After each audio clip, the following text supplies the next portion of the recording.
সুপ্রিয় দর্শক, আপনাদের সবাইকে স্বাগত জানাচ্ছি এডিটর্স গিল্ডের নিয়মিত আয়োজন গোল টেবিলে। আপনাদের সঙ্গে আছি আমি শ্যামল দত্ত, আমি প্রেসিডিয়াম সদস্য এডিটর্স গিল্ড এবং দৈনিক ভোরের কাগজের সম্পাদক ও জাতীয় প্রেস ক্লাবের সাধারণ সম্পাদক। আজকে আমরা আলোচনা করতে চাই অশান্ত পাহাড়ি জনপদ সহিংসতা বনাম সম্প্রতি, এই নামে আমরা শিরোনাম নির্ধারণ করেছি। কিন্তু সাম্প্রতিক সময়ে বিশেষ কিছু ঘটনা, বিশেষ করে পার্বত্য অঞ্চলের বান্দরবানে আমাদের উদ্বিগ্ন করে তুলেছে। কেএনএফ নামে একটি সংগঠন, তারা বেশ কিছু সহিংসতা চালিয়েছে। বিশেষ করে 2 এবং 3 এপ্রিল বান্দরবানের রুমা এবং থানচিতে প্রকাশ্য দিবালোকে কিছু ঘটনা ঘটছে, সন্ধ্যার সময় কিছু ঘটনা ঘটছে, ব্যাংক ডাকাতি হয়েছে, অস্ত্র লুট হয়েছে প্রায় পুলিশের 10টি এবং আনসারের 4টি 14টি, এবং এটি একটি নতুন তৎপরতা। এই তৎপরতাটা নিয়ে আমরা একটু আলোচনা করতে চাই। আজকে আমাদের সঙ্গে অতিথিরা আছেন। তার আগে বলে রাখি যে আমাদের যে শান্তি চুক্তি স্বাক্ষরিত হয়েছিল 1997 সালের 2রা ডিসেম্বর, সেটির মূল উদ্দেশ্য ছিল পাহাড়ে একটি শান্তি প্রতিষ্ঠা। দীর্ঘদিন ধরে সেখানে যে অশান্ত একটি পরিবেশ বিরাজ করছিল, সেটিকে একটা সমাধানের উদ্যোগ নেওয়ার জন্য মাননীয় প্রধানমন্ত্রী শেখ হাসিনার নেতৃত্বে সরকার ক্ষমতা আসার অল্প কিছুক্ষণের মধ্যেই কিন্তু এরকম একটি ঐতিহাসিক শান্তি চুক্তি স্বাক্ষর করা, কোনো রকম বিদেশি সাহায্য ছাড়া, এটি ছিল আমাদের জন্য একটা ঐতিহাসিক ঘটনা। কিন্তু দুঃখজনক হলো সত্য যে সেই এলাকায় এখনও পর্যন্ত কিছু কিছু সশস্ত্র গোষ্ঠী দাঁড়িয়ে গেছে এবং এই শান্ত পাহাড়কে আবার অশান্ত করার চেষ্টা চালাচ্ছে। বেশ কিছু অপহরণের ঘটনা ঘটে, চাঁদাবাজির ঘটনা ঘটে। সাধারণ মানুষের জীবন, যারা শান্তিকামী মানুষ এই এলাকার, তারা কিন্তু খুবই একটি দুর্বিষহ পরিবেশের মধ্যে আছে। এটি নিয়ে আমরা আজকে এজন্যই আমরা অশান্ত পাহাড়ি জনপদ সহিংসতা বনাম সম্প্রতি আলোচনার বিষয় নির্ধারণ করেছি, এবং আমরা আজকে এই বিষয়টা নিয়ে একটু আলোচনা করতে চাই এবং এর সমাধানের পথটি কী, কীভাবে এর একটা শান্তিময় পরিবেশ সেখানে আনা যায়, সেই চেষ্টার অংশ হিসেবে আজকের এই আমাদের আলোচনা। আমি প্রথমেই আপনাদের সাথে পরিচয় করে দিতে চাই আজকে যারা আজকে আলোচনায় আছেন। আমি আমার ডান দিক থেকে প্রথমে আছেন ব্রিগেডিয়ার জেনারেল অবসরপ্রাপ্ত ডক্টর এম শাখাওয়াত হোসেন, তিনি আন্তর্জাতিক সম্পর্কের বিশেষজ্ঞ এবং নিরাপত্তা বিশেষজ্ঞ। এরপরই আছেন অধ্যাপক মেজবা কামাল, তিনি দীর্ঘদিন তার গবেষণার বিষয় হচ্ছে পার্বত্য অঞ্চল এবং আমাদের ইন্ডিজিনাস জনগোষ্ঠী, ইতিহাসবিদ, গবেষক এবং উপাচার্য তিনি রয়্যাল ইউনিভার্সিটি অফ ঢাকা। এরপরই আছেন সুইচিং প্রু, তিনি মারমা সম্প্রদায়ের রাজকুমার, আপনাকেও স্বাগত জানাচ্ছি। তারপরই আছেন অধ্যাপক ক্যাটি অং, তিনি অধ্যক্ষ কক্সবাজার সিটি কলেজ, তিনি রাখাইন জনগোষ্ঠী নিয়ে অনেক তার লেখালেখি, অনেক তার কাজ। আপনাকেও স্বাগতম। আমার বাঁ দিকে আছেন অধ্যাপক আব্দুল মান্নান, সাবেক চেয়ারম্যান বিশ্ববিদ্যালয় মঞ্জুরি কমিশন। অধ্যাপক মান্নান দীর্ঘদিন এই নিয়ে কাজ করেন, তিনি সাবেক উপাচার্য চট্টগ্রাম বিশ্ববিদ্যালয়ে, আপনাকেও স্বাগতম। এরপরই আছেন অধ্যাপক ডক্টর মাহফুজ পারভেজ, তিনিও এই পার্বত্য চট্টগ্রাম এই জনগোষ্ঠী নিয়ে তার কাজ, লেখক, গবেষক এবং শিক্ষক পলিটিক্যাল সায়েন্সের চট্টগ্রাম বিশ্ববিদ্যালয়ে। এরপরই আছেন আমাদের অধ্যাপক থানজামা লুসাই, যে জনগোষ্ঠীটি আসলে এই বান্দরবান অঞ্চলের সবচেয়ে গুরুত্বপূর্ণ একটি জনগোষ্ঠী, তিনি সাবেক চেয়ারম্যান বান্দরবান জেলা পরিষদের। এরপরই আছেন সমীর দত্ত চাকমা, তিনি সাবেক অধ্যক্ষ পানছড়ি সরকারি কলেজ খাগড়াছড়ির, আপনাকেও স্বাগত জানাচ্ছি। এবং এরপর আমাদের আছেন অত্যন্ত পরিচিত মুখ, যিনি এই অঞ্চলের ইনসার্জেন্সি সহ বিভিন্ন বিষয় নিয়ে কাজ করেন, মেজর অবসরপ্রাপ্ত মোহাম্মদ এমদাদুল ইসলাম, তিনি মায়ানমারে নিযুক্ত সাবেক কনসুলেট প্রধান এবং নিরাপত্তা বিশ্লেষক। সুপ্রিয় দর্শক, আপনারা খেয়াল করেছেন যে আজকে যে আলোচকের প্যানেল, এটি কিন্তু একেবারেই পার্বত্য চট্টগ্রাম উপর যারা গবেষণা করেন, যারা কাজ করেন, যারা লেখালেখি করেন, বা সেখানে যারা বিভিন্ন সময় স্থানীয় সরকারের প্রতিনিধিত্ব করেছেন, তাদেরকে আমরা আজকে এই গোল টেবিলে আমন্ত্রণ জানিয়েছি। আমরা চাই যে এর মধ্য দিয়ে আমরা একটা আলোচনাটিকে এমন জায়গায় নিতে চাই যে কেন এই হঠাৎ করে এই সন্ত্রাসী একটা পরিস্থিতির উদ্ভব হলো, এর পেছনের কারণগুলো কী কী, হিস্টোরিক ব্যাকগ্রাউন্ডগুলো কী কী, এবং সামনের দিকে আমরা ওয়ে ফরওয়ার্ড কী, এগুলো একটু খোঁজার চেষ্টা করব। আলোচনাটি শুরু করি একটু বান্দরবান দিয়ে। বান্দরবানের আপনি প্রতিনিধিত্ব করেন অধ্যাপক থানজামা লুসাই, দীর্ঘদিন ধরে আপনি সেখানে জনগোষ্ঠী, আপনি লুসাই জনগোষ্ঠী, যেটি কেএনএফকে বলা হয় যে তারা এই জনগোষ্ঠীর প্রতিনিধিত্ব করে, তারা বলছেন তাদের ফেসবুকে কেএনএফ, যেটি কুকি ন্যাশনাল ফ্রন্ট। আমি যতটুকু জানি যে বাংলাদেশে কোনো কুকিও নাই, বাংলাদেশে কোনো চীনও সম্প্রদায়ও নাই, কিন্তু এই গোষ্ঠীটি দাবি করে তারা 6টি জনগোষ্ঠীর প্রতিনিধিত্ব করে: বোম, পাংখোয়া, লুসাই, কিয়াং, মুরো এবং কুমি। এবং তারা এখন রাঙামাটি, বান্দরবান অঞ্চলের 6টি জাতির গোষ্ঠীর প্রতিনিধিত্ব করছে, এরকম একটা বক্তব্য তাদের ফেসবুক পেজে আছে। আপনার কাছে একটু জানতে চাই, এই সংগঠনের উদ্ভব কিভাবে হলো, কোত্থেকে আসলো এটা? নাতান বোম সম্পর্কে আমরা জানি তিনি ঢাকা বিশ্ববিদ্যালয়ের চালকর ইনস্টিটিউটের ছাত্র ছিলেন, স্থাপত্য বিভাগের স্টুডেন্ট, কিন্তু সেই সময় থেকে নানা বিতর্কিত কর্মকাণ্ডের সঙ্গে তার যুক্ত হওয়ার কিছু রেকর্ড আছে। আপনারা কিভাবে দেখেন, বান্দরবানের অধিবাসী যারা, এই সংগঠনের উদ্ভব হলো কিভাবে? আপনাকে অত্যন্ত ধন্যবাদ, অসংখ্য ধন্যবাদ সকলকে। এবং আমি সালাম জানাই, শ্রদ্ধা স্পদ অনেক সিনিয়র আছেন, আমারও সিনিয়র আছেন, ওনাদেরকে আমি আন্তরিক শুভেচ্ছা জানাই, ধন্যবাদ। এডিটর্স গিল্ড কর্তৃক এই টক শো বৈঠকে আমরা যে সাবজেক্টটা নিয়ে আমরা আলাপ করব, আসলে এটা সত্যি একটা আমার বান্দরবান ইতিহাসে এই ধরনের সহিংস বা এই ধরনের সন্ত্রাসী কর্মকাণ্ড আমরা কোনো দিন আমরা পাইনি, আমরা দেখিও নি। এই যে চীন কুকি বলে, চীনও দেখিনি এখানে, আমাদের কোনো ট্রাইবের মধ্যে চীন সম্প্রদায় নাই, কুকি সম্প্রদায়ও নাই। এটার নাম কুকি চীন হলো? এটা কোন উদ্দেশ্যে? সেই যে তাদের লিডার ছিল যে নাথান বোম, ওর টাইটেলও তো বোম, সে কিভাবে এটা কুকি নাম ধারণ করে এটা করলো আমার বোধগম্য নয়।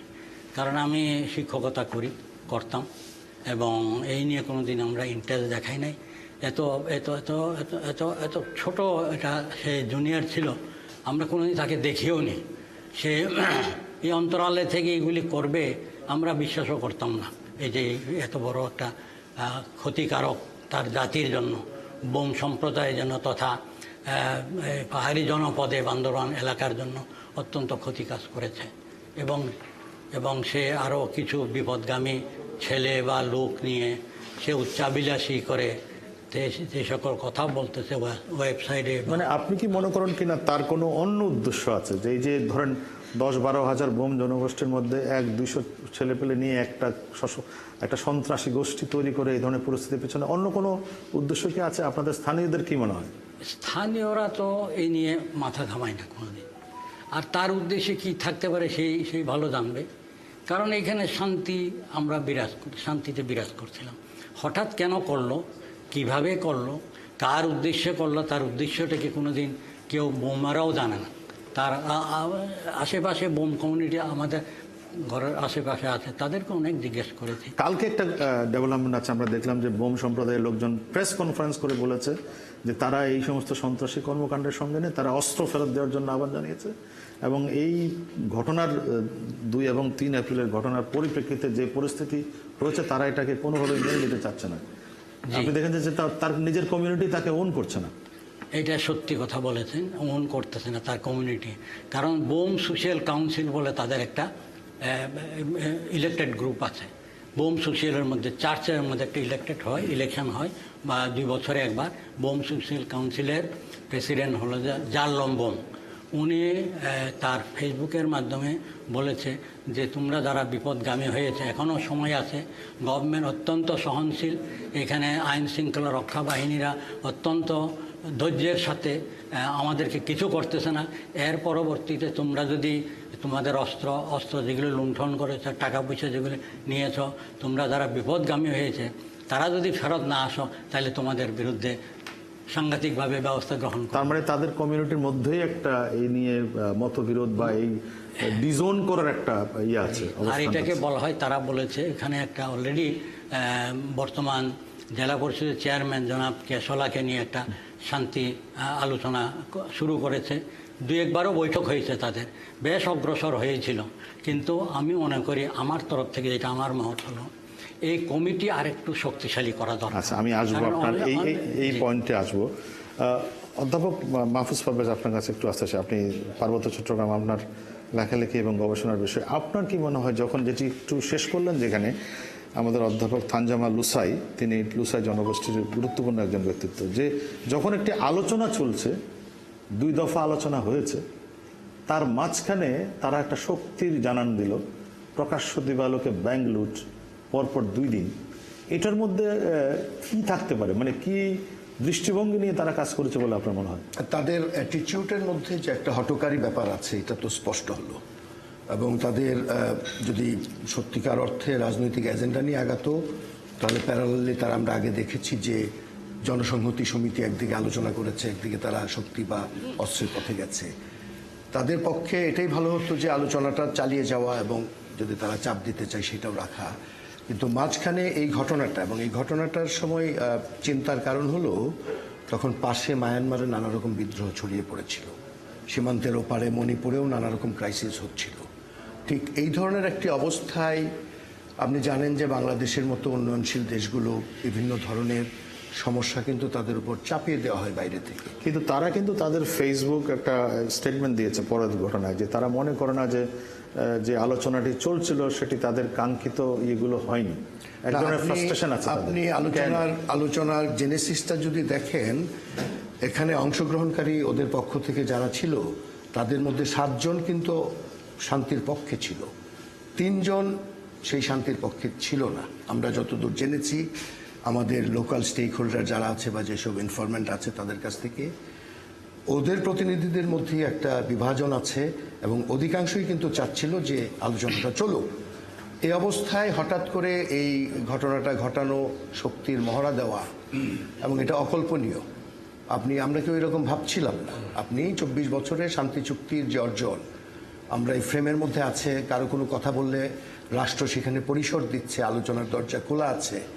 এই অবস্থায় এই জিনিসটা করার মাধ্যমে আপনি মনে করেন কি অন্য কোনো আমি এই ঘটনাটাকে শুধুমাত্র স্থানীয় আঙ্গিকে না দেখার পক্ষে। আমি মনে করি যে এর এক্সটার্নাল কোনো অ্যাক্টর আছে কিনা সেই বিষয়টা আমি এই বিষয়টা নিয়ে আপনার কাছে আসবো। তার আগে জনাব ব্রিগেডিয়ার সাখাওয়াত একটি ইঙ্গিত করলেন ডক্টর মাহফুজ সাহেব যে এই অঞ্চলের একটা আলাদা জিও পলিটিক্স আছে, যেটি নিয়ে আপনার অনেক কাজ, বিশেষ করে মায়ানমারের একটি অংশ, বাংলাদেশের এদিকের কিছু অংশ এবং ভারতের মিজোরাম, মণিপুরের এই এলাকার একটি কি আলাদা রাজনৈতিক বৈশিষ্ট্যের কারণে এই ধরনের শক্তিগুলোর উদ্ভব হচ্ছে? ধন্যবাদ। এখানে হেলথ থেকে যারা এসছেন বেশিরভাগই আমার পরিচিত, বিশেষ করে দীর্ঘদিন ব্রিগেড কমান্ডার ছিলেন বান্দরবান। অধ্যাপক লুসাই আমার সাথে আমার টেনিস পার্টনার ছিলেন, আমরা 1-2 বার বোধহয় চ্যাম্পিয়ন হয়েছিলাম। আমি বান্দরবান ছিলাম ব্রিগেড কমান্ডার প্রায় 3 বছর। তো আমি নিজেকে কিন্তু ব্রিগেড কমান্ডার কম আর এই নাদের কমিউনিটির বেশি মনে করতাম। That's why. তাহলে আপনি অনেক বেশি ভিতরের খবর জানবেন। দ্যাটস ওয়াই শুনতে চাই আমরা। এখনও ওনাদের সাথে আমার সেরকম রিলেশনশিপ আছে। লাস্ট টাইম যখন গেছিলাম ওনার একটা সুন্দর হোটেলে উনি আমাকে ধরেই রাখছেন এখানে থাকেন, ডিমোরে হোটেল, ডিমোরে। কিন্তু আমি ছিলাম ইসের সাথে, ভ্যান আছে, ভ্যান আছে, তো ওখানে থাকতে পারলাম না কারণ আই ওয়াজ হিজ গেস্ট। আমার বেশ অনেক ভালো স্মৃতি আছে ওখানে, কিছু কিছু স্মৃতি এখনো রেখে আসছি। যে প্রশ্নটা আপনি করছেন, আমি যে প্রশ্নটা না, আমি সবচেয়ে বেশি যখন আশ্চর্য হলাম প্রথম এই কুকি চীনের বিষয়টা যখন আসলো। আপনি কি ওনার সাথে একমত যে এখানে কোনো কুকি জনগোষ্ঠীও নেই, চীন জনগোষ্ঠীও নেই? তাহলে কুকি চীন কুকি জনগোষ্ঠী, আমি একটু ব্যাকগ্রাউন্ডে যাই, কুকি জনগোষ্ঠী ছিল, আছে, but they were very small group, less than 1%. Very small group. এবং এই জনগোষ্ঠী নর্থ টু সাউথ আছে।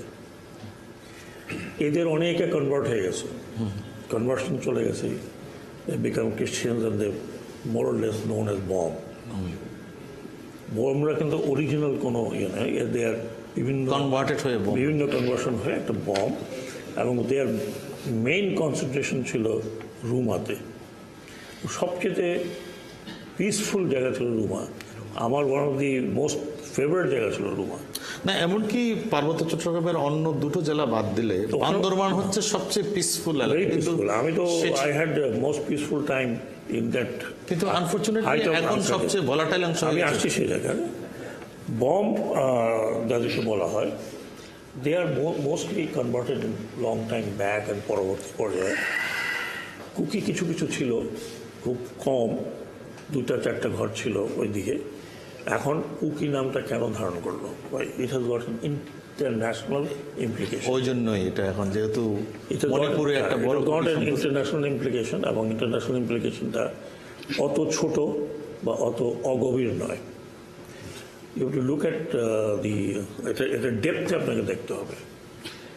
এটার যে আপনি ম্যাপটা যদি দেখেন, ম্যাপটা আপনি দেখবেন চীন বর্ডার থেকে, চায়না নট চীন বর্ডার থেকে পার্ট অফ হিল ট্র্যাক, বিশেষ করে এই পুরো অঞ্চল এই হিল ট্র্যাকটা যদি এই অঞ্চলটা ধরি, রুমা, বান্দরবন প্রপারলি নয়, রুমা, রোয়াংছড়ি, আমার খুব আশ্চর্য লাগছে রোয়াংছড়ির বিষয় শুনে, রোয়াংছড়ি আর থাঁচি, এই পুরো এলাকাটার সাথে মিলাতে হবে নর্থ স্টেট অফ মিয়ানমার।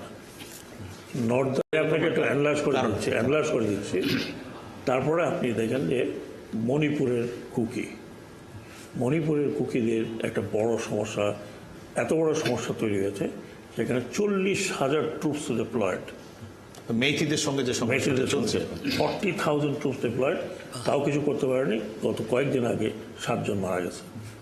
সংঘর্ষ বিভিন্ন সময় চলছে। আবার 3,000 ওয়েপন লুট হয়ে গেছে।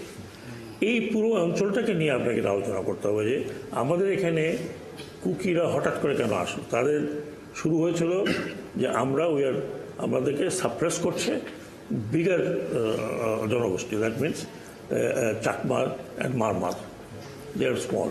ওইটার থেকে তারা শুরু করছে যে আমরা এই শান্তি চুক্তিতে কিছু পাইনি। শান্তি চুক্তি হয়েছে বিটুইন চাকমা এবং সরকার, আমরা এর মধ্যে কিন্তু সেখানে সেই চুক্তিতে কি অন্যান্য জনগোষ্ঠীর বিষয়টি খুব একটা কিছু নাই। আপনি পরে দেখবেন সম্পূর্ণ leadership is in the north.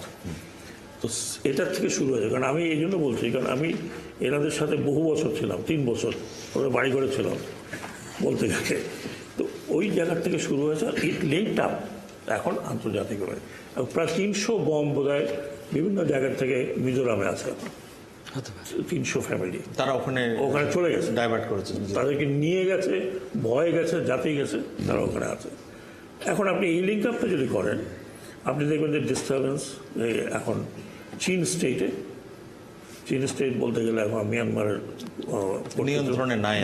They have their own force, exactly, own currency, everything. চীন স্টেট থেকে অনেক কুকিরা মাইগ্রেট রিফিউজি চলে গেছে আপনার মিজোরামে এবং মণিপুরে। যেটা নিয়ে সমস্যা হচ্ছে না, কিন্তু সেটা তো আমাদের এখানে আপনি বলছেন 2-1 এখন আমি আপনাকে খোলাখুলি যদি বলি, আমার মতে, এটা আমার মত, there is going to be একটা অ্যাটেম্প্ট হচ্ছে টু হ্যাভ এ স্টেট, একটা আলাদা একটা স্টেট, প্রিপন্ডারেন্স অফ ক্রিশ্চিয়ানস। আচ্ছা, সেটি একটি আমি আসবো আপনার কাছে এটা নিয়ে। শেষ করি নাই লিঙ্ক উইথ চায়না বর্ডার, আলাদা একটা খ্রিস্টান স্টেট। এখন বাকিটা আচ্ছা, ঠিক আছে, আসবো আমি আপনার কাছে। অধ্যাপক আব্দুল মান্নান আপনার কাছে আসতে চাই। একটি জিনিস তারা বলছে, সুবিধাবঞ্চিত কুকি চীন জনগোষ্ঠীর জন্য স্বশাসিত বা পূর্ণ স্বায়ত্তশাসন ক্ষমতা সহ একটি ছোট রাজ্য প্রতিষ্ঠা। তো কুকি চীন যদি নাই বা থাকে এখানে, যেটা উনি বললেন, ওনার দীর্ঘদিনের অভিজ্ঞতা, আপনি ব্রিগেড কমান্ডার ছিলেন, যে ছোট 2-1টি বাড়ি বা কুকি থাকতে পারে, চীনের কমে যায় না, এটি একটি অন্য কোনো বিরাট প্লটের অংশ কিনা? ধন্যবাদ। এই ধরনের দাবি করা যে কুকি চীন জনগোষ্ঠীর জন্য একটা আমরা শুধু এখানে বাংলাদেশের অভ্যন্তরের কুকি চীন নিয়ে কথা বললে হবে না। কিন্তু আপনি বাংলাদেশ, মিয়ানমার, ভারত, বিষয়গুলো তো গোটা দেশের একটা ওইখানে ওটাকে নিয়ে চিন্তা করতে হবে।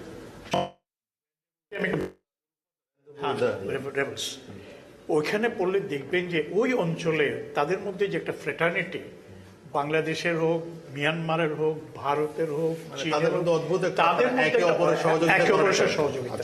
তাদের মিলিটারি স্কুল আছে, তাদের সেখানে নিজস্ব পাওয়ার জেনারেশন আছে, তাদের সেখানে ভারতীয় সব টিভি চ্যানেল দেখা যায়। মানে একটা ভারতের মতন একটা রাষ্ট্রের ভিতরে আরেকটা রাষ্ট্র মতন না। কিন্তু যেটি ব্রিগেডিয়ার সাখাওয়াত বলেন, আপনি কি এটার সাথে একটা খ্রিস্টান স্টেট না, এটা হচ্ছে একটা দূরবর্তী চিন্তা হতে পারে।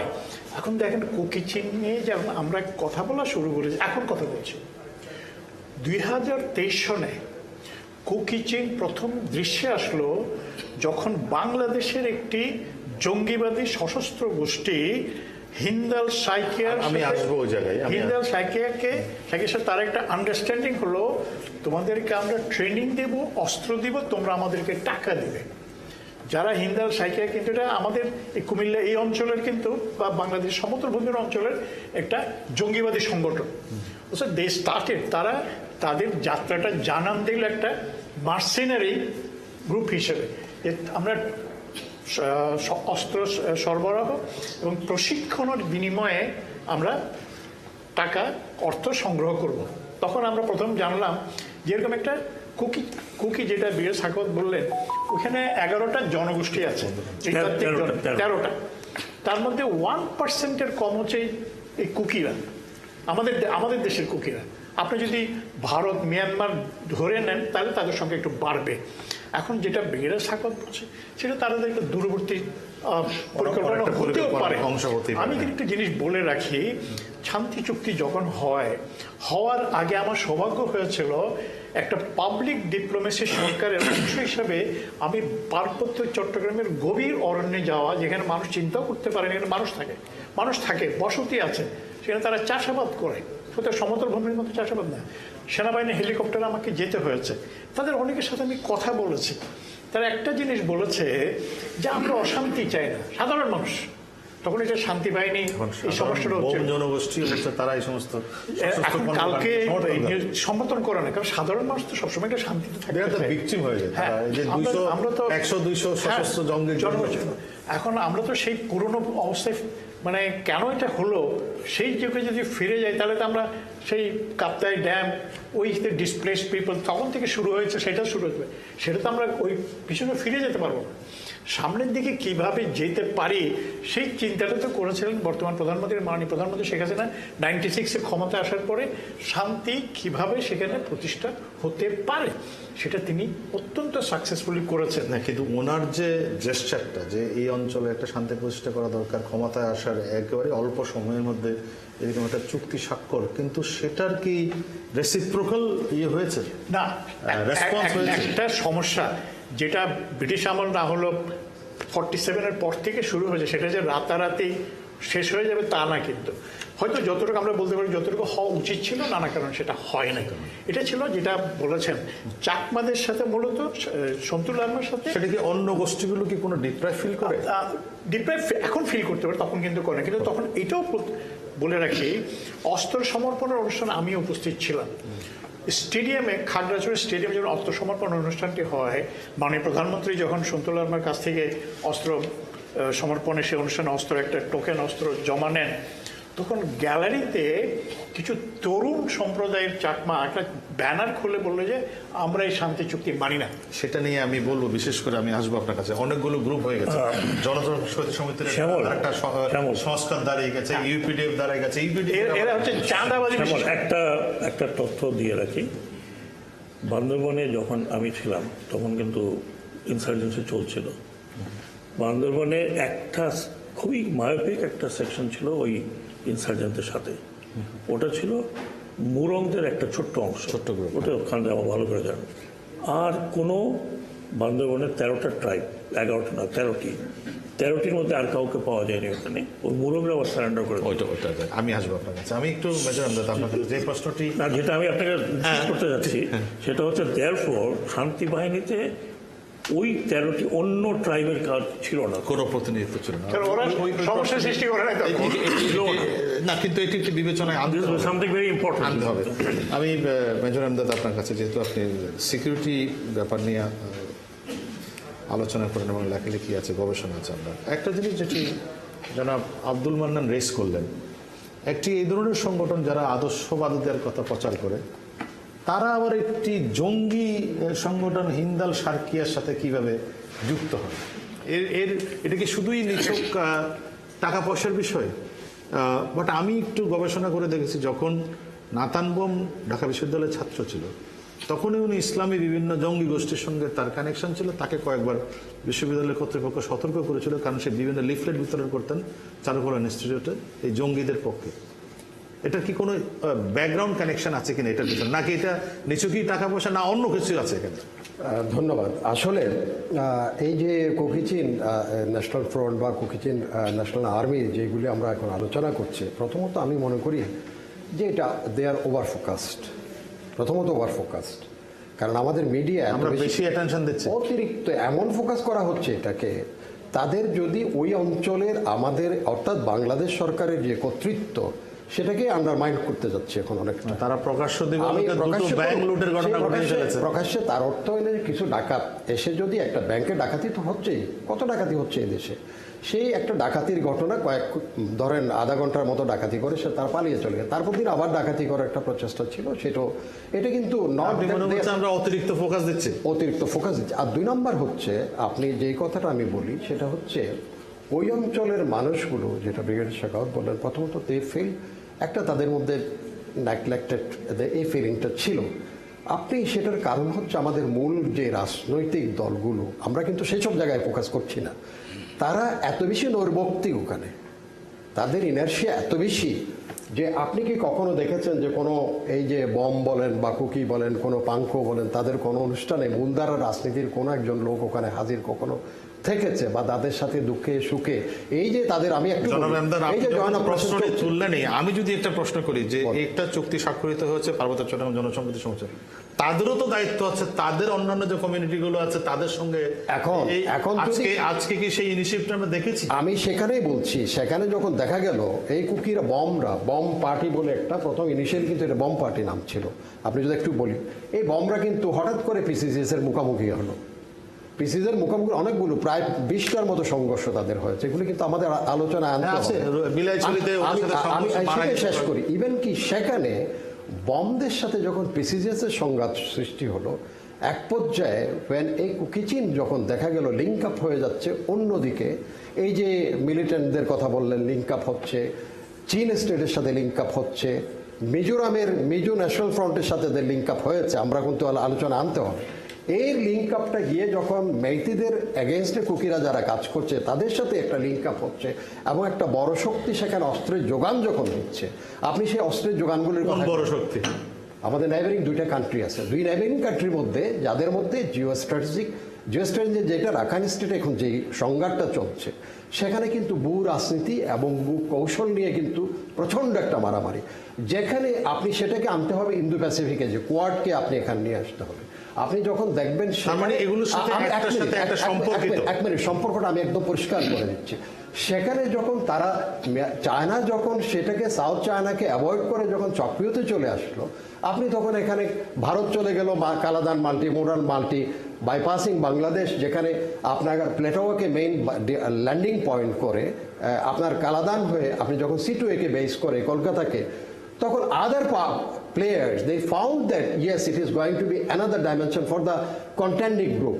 সেখানে যখন জাপানিজ এই যে আমাদের মাতারবাড়িতে কাজ করছে, জাপানিজরা হঠাৎ করে একটা স্টেটমেন্ট দিয়ে বসলো, the Matarbari is going to be the hub for economic hub for all activities of the seven sister also, সেখানে আদার প্লেয়াররা তখন অ্যাক্টিভ হয়েছে। আপনি অতি সম্প্রতি, তার মানে আমরা এখন বড় বড় খেলোয়াড়দের খেলার অংশ। আমি একটু শেষ করি, চীন স্টেটে এই যে চীন স্টেটে প্ল্যাটোয়াতে কিন্তু এখন মিয়ানমার সেনাবাহিনীর দখলে নাই, সেটা পুরোপুরি চাইনিজ ইনফ্লুয়েন্স আছে, সেটা হচ্ছে আরাকান আর্মি। এই কথাগুলো, Arakan Army is controlling the whole Chin এখন, এবং তাদের হেডকোয়ার্টার হচ্ছে প্ল্যাটোয়াতে। আর ভারতের সেখানে ছিল কলকাতা হয়ে সিটুয়ে হয়ে প্লেটোয়াতে তাদের ল্যান্ডিং, আইজলকে বেস করে ন্যাশনাল হাইওয়েতে গিয়ে তাদের এই জিনিসটা করা টু অ্যাভয়েড আরাকান আর্মি কিন্তু কালাদান প্রজেক্টে বাধাও দিয়েছে, যে বাধা না শুধু, ওট ইজ অলরেডি জেপ্রোডাইজ, এটা অলরেডি জেপ্রোডাইজ। ওখানে আরাকান আর্মি যে ব্যালটা দিয়ে এই ইনিশিয়েটিভটা নেওয়া হয়ে আছে, কালাদান থেকে শুরু করে উপরে আপনার রাও থেকে শুরু করে আরো উপরে গিয়ে যখন চীন স্টেটের প্লাটোয়া পর্যন্ত, it is totally now under their influence, এবং they are supported by China. There is no, এটা রাগডাক করার কিছু নেই। আমি আসবো আপনার, কিন্তু আমার কাছে এই প্রশ্নটা এখন রয়ে গেল যে জঙ্গিদের সাথে কেন এরকম একটি সংগঠনের ইয়ে হবে, আতাত হবে? সেটা হচ্ছে তাদের ইনিশিয়ালি তাদের অর্থের প্রয়োজন ছিল, এবং এই যে মাহফুজ, সরি আমাদের ডক্টর নট মাহফুজ, ওই যে মাহফুজ যিনি ওই হিন্দালের যিনি main organiser, he was known, আপনি যেটা বললেন একটা সম্পর্ক তার ওখান থেকে আগে থেকেই ছিল। ওই যে লিফলেট টিফলেট যেগুলি করেছে, সেখানে সে মাহফুজ এক স্টেজে গিয়ে তার সাথে যখন with the plea of research, Mahfuz was going coming, এই নাতানকে তখন হি মোল্ড অ্যাকচুয়ালি রেদার, কারণ Nathan was having the some sorts of blessings from the military regime also. ওখানে আমাদের যে তাদের, কারণ ওখানে যখন সে এনজিও করেছে, সেই এনজিওর ওখানে আমাদের ব্রিগেড কমান্ডারে গিয়েছে, আমাদের ডিভিড কমান্ডাররা গিয়েছে। নাতান তখন was in a very good picture, কারণ তার জাতিসত্তাকে এই যে বম বলেন বা কুকি বলেন তাদেরকে সামনে আনার জন্য, তাদের হেল্প করার জন্য রিজিয়ন হেডকোয়ার্টারগুলি সাহায্য করেছে, ব্রিগেড হেডকোয়ার্টার থেকে সাহায্য পেয়েছে। পাওয়ার পরেও এক স্টেজে যখন সে লিঙ্ক আপ হয়ে গেছে মিলিটেন্টে, তখন ইট ওয়াজ আনআর্থেড যে সিস্টেম, এবং সেটা কিন্তু পার্শ্ববর্তী দেশ ভারত আরও বেশি অ্যালার্ম হয়েছে এটাতে। কারণ হচ্ছে কি, তখন এই কুকি চীনের যাদের হিন্দালদের যাদের মিলিটেন্সি, সেটা তারা চিন্তা করেছে তখন তাদের ওখানে স্পেল ওভার হতে পারে আসামে গিয়ে, এই বারাক ভ্যালি থেকে শুরু করে যেখানে মুসলিম প্রধান অঞ্চলগুলো আছে সেখানে কিন্তু এরা নাক গলাতে পারে। So that's why it is overfocused. That's why it is overfocused. That's the question. আমি অধ্যাপক মির্জা কামাল, আপনার দীর্ঘদিনের কাজ হচ্ছে এই পার্বত্য চট্টগ্রাম অঞ্চল নিয়ে, সেখানে কিন্তু এরা নাক গলাতে পারে। So that's why it is overfocused. That's why it is overfocused. That's the question. আমি অধ্যাপক মির্জা কামাল, আপনার দীর্ঘদিনের কাজ হচ্ছে এই পার্বত্য চট্টগ্রাম অঞ্চল নিয়ে, আপনার কি মনে হয় শান্তি চুক্তির পরে এসে আজকে আমরা যদি দেখতে পাই যে এখানে এই সমস্ত আবার সশস্ত্র গোষ্ঠীর জন্ম হচ্ছে, তার মানে আমরা কি আরো একটু প্রপারলি অ্যাড্রেস করা দরকার? বিভিন্ন উনি বলছেন যে 13টি জনগোষ্ঠী আছে বান্দরবান অঞ্চলে, তাদের স্টেক নেই এবং তারা এক সময় ফিল করে যে আমাদের আরো স্টেক থাকা দরকার, যেখান থেকে এই ধরনের সংকটগুলো সূত্রপাত কিনা। শুনুন, এই কথাটা কিন্তু ঠিক নয় যে সেইখানে যে মানে শান্তি চুক্তির সময় 11টা জাতিসত্তা হিসাব করা হয়েছিল, সেই 11টা জাতিসত্তার স্টেক শান্তি চুক্তির মধ্যে নাই, এই কথাটা ঠিক নয়। আচ্ছা, সবারই আছে, সবারই স্টেক আছে, সবারই স্টেক আছে। Thank you. এটা অল ইনক্লুসিভ ছিল, অল ইনক্লুসিভ ছিল। কার প্রতিনিধিত্ব, তারপরে এসে এই সমস্ত প্রশ্ন কার কত প্রতিনিধিত্ব থাকবে এটা মেনশন করা আছে, এটা কিন্তু একেবারে স্পষ্ট করে শান্তি চুক্তির মধ্যে মেনশন আছে। শান্তি চুক্তিটা আমার কাছে আছে। জি জি। এবং আপনার এখানে আঞ্চলিক পরিষদের গঠন যদি বলেন, কিংবা হিল ডিস্ট্রিক্ট কাউন্সিল, যেটা বিশেষ করে বান্দরবান হিল ডিস্ট্রিক্ট কাউন্সিল, সেখানে যে প্রতিনিধিত্বের ব্যাপারটা সেখানে কিন্তু আছে। এটা হয়তো এটা 97 শান্তি hill districts were created in 1991 না, সেটা হয়েছে, কিন্তু আপনার হিল ডিস্ট্রিক্ট কাউন্সিল শান্তি চুক্তি এটা হিসেবে বের হয়েছে, this is taken in the শান্তি চুক্তিতে, but these 3 hill districts were made in 1991 একবারই মাত্র ইলেকশন হয়েছিল 1991। রিজন কাউন্সিল এবং হিল ডিস্ট্রিক্ট কাউন্সিলগুলি কিভাবে কম্পোজিশনটা কিভাবে প্রায় একই রকম করা হয়েছে। আচ্ছা, আমি একটু বলি প্লিজ। হ্যাঁ, তো আপনার 1991-এ হিল ডিস্ট্রিক্ট কাউন্সিলস তৈরি হয়েছে, এটা ঠিক, কিন্তু তার যে প্রভিশনসগুলো ছিল সেগুলো তখন কিন্তু মানে ওদের যে প্রধান সংগঠন PCJSS তাদের কাছে গ্রহণযোগ্য হয় নাই। কিন্তু পরবর্তীকালে থ্রু নেগোসিয়েশন আপনার ওখানকার স্থানীয় মানুষের যে অধিকারগুলো, যেগুলো আপনার থ্রু ডিসেন্ট্রালাইজেশন বা ডেভলিউশনের মধ্যে দিয়ে যেটা প্রতিষ্ঠিত হতে পারে বলে তারা মনে করেছেন, যেমন আপনার 33টা বিষয় কেন্দ্র থেকে ট্রান্সফার হওয়া টু হিল ডিস্ট্রিক্ট কাউন্সিলস, তো সেই জায়গাগুলো হয়েছে এবং সেখানে হিল ডিস্ট্রিক্ট কাউন্সিলের প্রতিনিধিত্ব আছে। এইখানে একটা জিনিস হতে পারে যে প্রতিনিধিত্ব যতটুকু আছে সেখানে প্রতিনিধিত্ব একটু যদি বাড়ানো হতো তাহলে হয়তো সেটা আর একটু স্পষ্ট হতো, আর একটু ভালো হতো, কিন্তু প্রতিনিধিত্ব আছে, নাম্বার 1।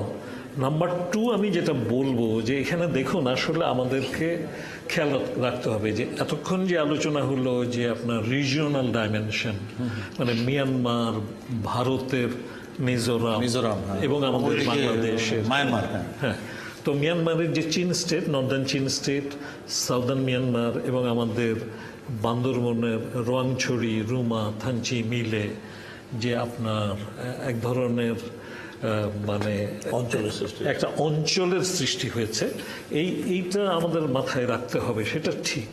কিন্তু আমি আপনাদের দৃষ্টি আকর্ষণ করতে চাই যে আপনার মেজর এমদাদুল যে কথাটা বললেন যে আপনার এইখানে কিন্তু একটা পর্যায়ে আমাদের রাষ্ট্রের তরফ থেকে নাথান বোমদের প্রতি ব্লেসিংস ছিল, এটা কিন্তু রিয়ালিটি, বাস্তবতা এটা আমরা দেখেছি, এর কিছু এবং প্রমাণও আছে। এই ব্লেসিং মানে ওরা কার্যক্রম শুরু করে কিন্তু 2008 সালে as a social organisation, social development এটা অর্গানাইজেশন, এনজিওর মতো ছিল। এনজিও হ্যাঁ, সেইটা আপনার 2014 সাল থেকে একটা ডাইরেক্ট ব্লেসিংস পেতে শুরু করে ফ্রম দ্য স্টেট। হ্যাঁ, এবং সেইখানে আমাদের রিজিওনাল কমান্ডার তিনিও কিন্তু উপস্থিত ছিলেন, উপস্থিত এরকম কিছু- ছিলেন, সেই ছবি টবি আছে। কিন্তু সেইখানে তারা কিন্তু সাপোর্ট করেছেন, কিন্তু সাপোর্টের পিছনে আমার যেটা মনে হয় যে আমাদের স্টেটের দিক থেকে অ্যাটিচিউডটা ছিল ডিভাইড অ্যান্ড রুল। আসলে শান্তি চুক্তি স্বাক্ষর করেছে পিসিজেএসএস, এবং সেইখানে আঞ্চলিক পরিষদকে কার্যকর হওয়ার ক্ষেত্রে নানা প্রতিবন্ধকতা হয়েছে। হিল ডিস্ট্রিক্ট কাউন্সিলসগুলোকেও কার্যকর করার ক্ষেত্রে অনেক প্রতিবন্ধকতা কিন্তু বিভিন্ন তরফ থেকে তৈরি হয়েছে। কিন্তু আসলে আমি একটু কথা শেষ করতে PCGS এর দেন। পক্ষ থেকেও কি সেই ইনিশিয়েটিভ নেওয়া হয়েছে? আমি আসছি আপনার, কিন্তু যেটা হয়েছে যে আপনার আসলে যেটা যে শান্তি চুক্তি হয়েছে, কিন্তু পরস্পরের প্রতি যে আস্থা তৈরি হওয়া দরকার, সেই সেই জায়গাটা আস্থার জায়গাটা তৈরি হয়নি, ফলে একটা সংকট রয়ে গেছে, একটা এনমিটির ভাব রয়ে গেছে।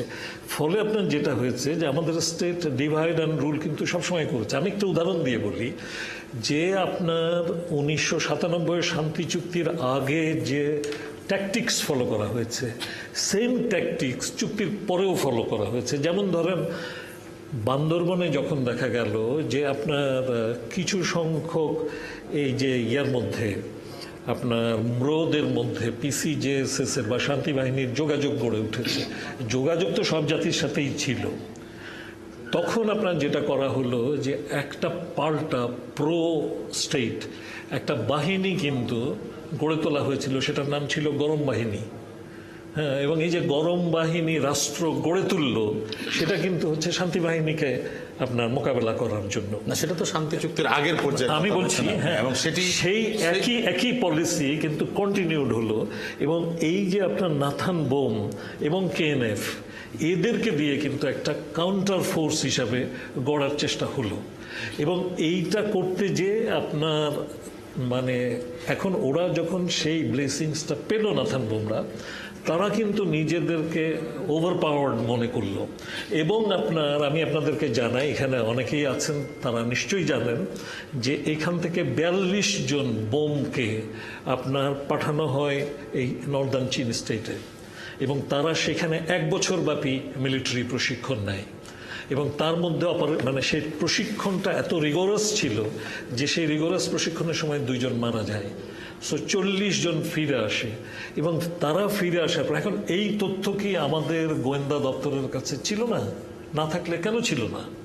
এটা একটা বড় প্রশ্ন আছে যে আমাদের একটা ইন্টেলিজেন্স ফেলিউর আছে। তারা আপনাদের যে এতদিন ধরে তারা প্রস্তুতি নিচ্ছে 2টি ব্যাংকে ডাকাতের জন্য, আমাদের নিরাপত্তা বাহিনী কোথায় ছিল বা আমাদের নিরাপত্তা বাহিনী ভূমিকা রাখছে, কিন্তু ইন্টেলিজেন্স ফেলিউরের কথা আছে।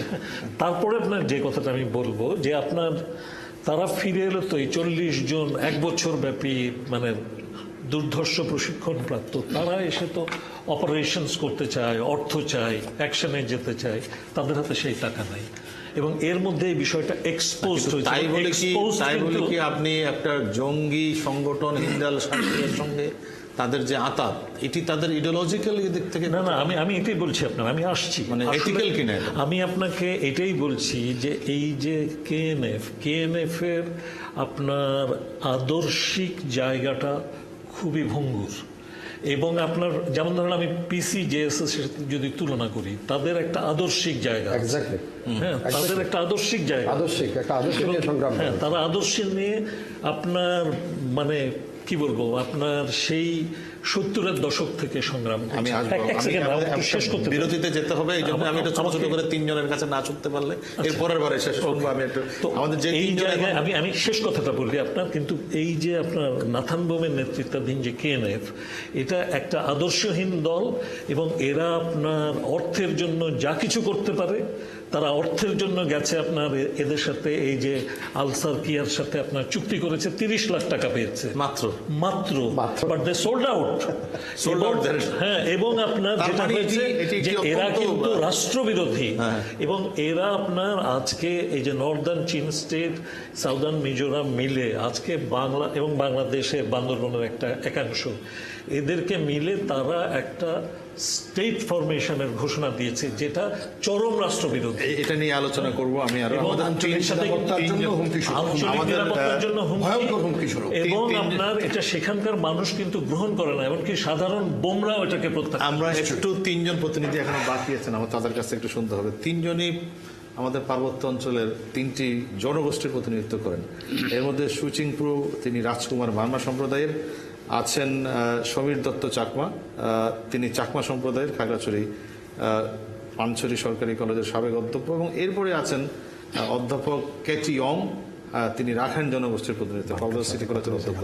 আপনাদের কাছে একটু শুনতে চাই, আমি প্রথমে আপনার কাছে আসি একটু, যে এই যে বিভিন্ন জনগোষ্ঠীর মধ্যে এক ধরনের ইয়ের কথা বলা হয়, সম্প্রীতির জায়গাটি তৈরি হয়নি বা চুক্তির কারণে, আপনাদের নিজস্ব অনুভূতিটা কি? সমীর দত্ত চাকমা, সাবেক অধ্যক্ষ, পানছড়ি সরকারি কলেজ, খাগড়াছড়ি। সবাইকে আমার নমস্কার এবং শ্রদ্ধা। এবং একই সঙ্গে কুকি চীনের উত্থানটাকে আপনারা কিভাবে দেখেন? আসলে যখন আমরা তখন ছোট ছিলাম, যখন জেএসএস গঠন হয়, তখন কিন্তু এমএন লালমা, মানে ওই যে সে তো মানে এমপি ছিল, মানবেন্দ্রলাল, হ্যাঁ এমএন লালমা এমএন লালমা ছিলেন। উনি এমপি থাকতে পুরো হিলটেক্সটা ওনার সমস্ত লিডারের সাথে ওনার একটা সম্পর্ক ছিল। তখন তো একটি আসন ছিল বোধহয়। না না, দুইটা ছিল। দুইটা আসন ছিল। তারপরে উনি কিন্তু সমস্ত মানে আমাদের যে মানে 13টা জাতিসত্তা ছিল, সেই জাতিসত্তার লিডারের সাথে কিন্তু তার একটা ঘনিষ্ঠ সবার প্রতিনিধিত্ব করতেন। করতেন এবং সম্পর্ক ছিল। উনি ঢাকায় বসে সবাইকে মানে নিয়ে আসতেন, বলতেন, এবং নিজে সময় পেয়ে বান্দরবন, রাঙ্গামাটি, কাগজে মানে যেতেন। এই যে একটা ওনার একটা আন্তরিক সম্পর্কের কারণ কিন্তু তখন ইন্টারক্লাইনের মধ্যে আমাদের একটা সম্পর্ক কিন্তু গড়ে উঠেছিল। এই গড়ে ওঠার কারণে ওনার সমস্ত মানে 13 জাতিসত্তা ওনার আন্দোলনে সামিল হয়েছিল। ওনার কিন্তু একটা বিজয়, উনি কিন্তু is the leader of all আমাদের যে ক্লান, মানে তিনি সকল জাতিসত্তার প্রতিনিধিত্ব করতেন। কিন্তু এখন কি সেটা হয়? এটা এখন আমি যেটা লক্ষ্য করছি, শান্তি চুক্তির পরিপ্রেক্ষিতে ফলে এটা তো পক্ষ বিপক্ষ অনেক, কেউ মানে কেউ মানে নাই, সেটা দেশে বিদেশে কিন্তু অনেক দেশ কিন্তু এটা আমি বলবো আমাদের ভিতরেও আমাদের মধ্যেও কিন্তু অনেকে সেটা আমরা গ্রহণ করতে পারিনি, সেটা দেশে পারেনি এবং বিদেশে হয়তো পারেনি। এই জন্যে যারা পারে নাই, এই যে উনি বললেন ওখানে সত্য একটা কমিউনিটির মধ্যে এই যে শান্তি চুক্তি হওয়ার পথে মানে বেশ কয়েকবার 2-3বার আলোচনা হয়েছে, স্যার যেটা বললো, কিন্তু লাস্ট পর্যায়ে কেন সেটা ভেঙে গেল। তার মানে হচ্ছে যে হয়তো Nathan Bawm you continue movement এরকম কোনো উস্কানিও আছে? থাকতে পারে আমার মনে হচ্ছে। না মানে আমি কথাটা বলছিলাম এক্সটার্নাল এন্ড আদার্স। হ্যাঁ, এটা বাইরের ভিতরে কিন্তু সেটা আছে। আমরা এত আন্দোলন আমরা শেষ করতে পেরেছি, নাথান বোমকে আমরা কেন থামাতে পারতেছি না? খুবই গুরুত্বপূর্ণ প্রশ্ন। আমি যেহেতু একটা বিরতি যেতে হবে, একটু অল্প উপলক্ষ করে আপনাদের দুজন কাছ থেকে শোনা হয়নি, আমি আবার আসবো আপনাকে, সমীর দত্ত চাপা আপনার কাছে। সুচিংপ্রু, আপনি তো রাজকুমার মামলা সম্প্রদায়ের, খাগড়াছড়ি, আপনার কি মনে হয় যে এই যে বিভিন্ন জনগোষ্ঠীর মধ্যে এক ধরনের সম্প্রীতি তৈরি করার ব্যাপারটা যেমন আছে, একই সঙ্গে এই কুকিচিন নাম দিয়ে নাতান বোমের উত্থান, আপনারা পার্বত্য চট্টগ্রামের একটি জনগোষ্ঠীর আপনি নিজে একটা প্রতিনিধিত্ব করেন, আপনার কি মনে হয়? ধন্যবাদ। আজকে 71 টিভিতে গোল টেবিলে অংশগ্রহণের সুযোগ পেয়ে ধন্যবাদ শ্যামল, শ্রদ্ধেয় শ্যামলদা। আসলে আমার অভিজ্ঞ বলছে যে কুকি চিনের বিষয়, কেএনএফের বিষয়টা আমার মনে হয় সংঘাতে না গিয়ে তাদের সাথে সরকার বা রাষ্ট্র একটা যেটা শান্তি কমিটি হয়েছে ওইটাকে আরো স্ট্রংলি চাঙ্গা করে যদি তাদের সাথে একটু বসে সমস্যা ইয়ে করা যায় তাহলে জিনিসটা ভালো হয়। কিন্তু যদি যেটি বলছেন যে দেশীয় এবং আন্তর্জাতিক উস্কানিদাতা থাকে তাহলে কিভাবে কি করবেন? সেটা থাকতে পারে, এটা কোনো ইয়ে না। আমাদের প্রতিবেশী দেশ যেটা মায়ানমার আছে, তারপরে আবার এদিকে ভারত আছে, এটা আপনার অদৃশ্যই আর কি। আমাদের সাবেক বান্দরবানের শ্রদ্ধেয় সাবেক ব্রিগেড কমান্ডার সাহেব আছেন, আমাদের সাবেক চেয়ারম্যান জেলা পরিষদের আমাদের লুসাই মুরব্বী আছেন, আরও অনেকে আছেন এখানে মুরব্বী। আমাদের মেজর এনদত সাহেব আছেন, তারপর যে মেজবাউদ্দিন সাহেব আছেন, মানন সাহেব আছেন, অভিজ্ঞ লোক যারা আছেন। আমি যেটা মনে করি পার্বত্য চট্টগ্রামের বিষয় আমাদের মাননীয় প্রধানমন্ত্রী জাতির জনক বঙ্গবন্ধুর সুযোগ্য কন্যা, উনি যেই শান্তি চুক্তি উনি স্ট্রংলি সাহস করে, যেটা কোনো বিদেশের সাহায্য ছাড়া উনি যে শান্তি চুক্তিটা করেছেন, এটা অনেকটা এগিয়ে। সময় অবশ্যই লাগবে এটা বাস্তবায়ন হতে, অনেকটা বাস্তবায়ন হয়ে গেছে। আমি মনে করি উনি এই বান্দরবানের যে বর্তমান ঘটনা কুকিচিনির বিষয়টা যদি একটু শক্ত করে উনি একটা উদ্যোগ নেন, সবাইকে নিয়ে, এখানে সবাইকে এগিয়ে আসতে হবে, সামরিক থেকে বেসামরিক থেকে জনগণ রাজনীতিবিদ থেকে সকলকে যদি এগিয়ে এসে যদি একটা সলিউশনে যেতে পারে আমার মনে হয় তাহলে হবে। আমি একটু এই পর্যায়ে অধ্যাপক ক্যাটি ইয়ং, আপনি হিলের বাইরে একটি জনগোষ্ঠীর প্রতিনিধিত্ব করেন, রাখাইন জনগোষ্ঠী, যেটি তারাও নিশ্চয়ই দেখেন যে এই অঞ্চলে কি হচ্ছে ডেভেলপমেন্ট।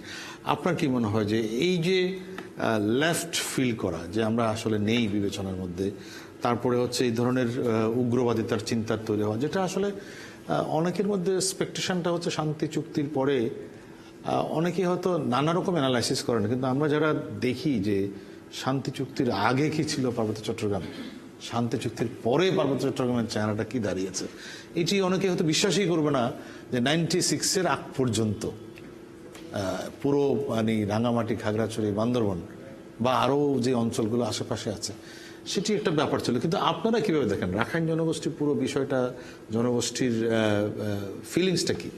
ধন্যবাদ, সবাইকে শুভেচ্ছা জানাচ্ছি।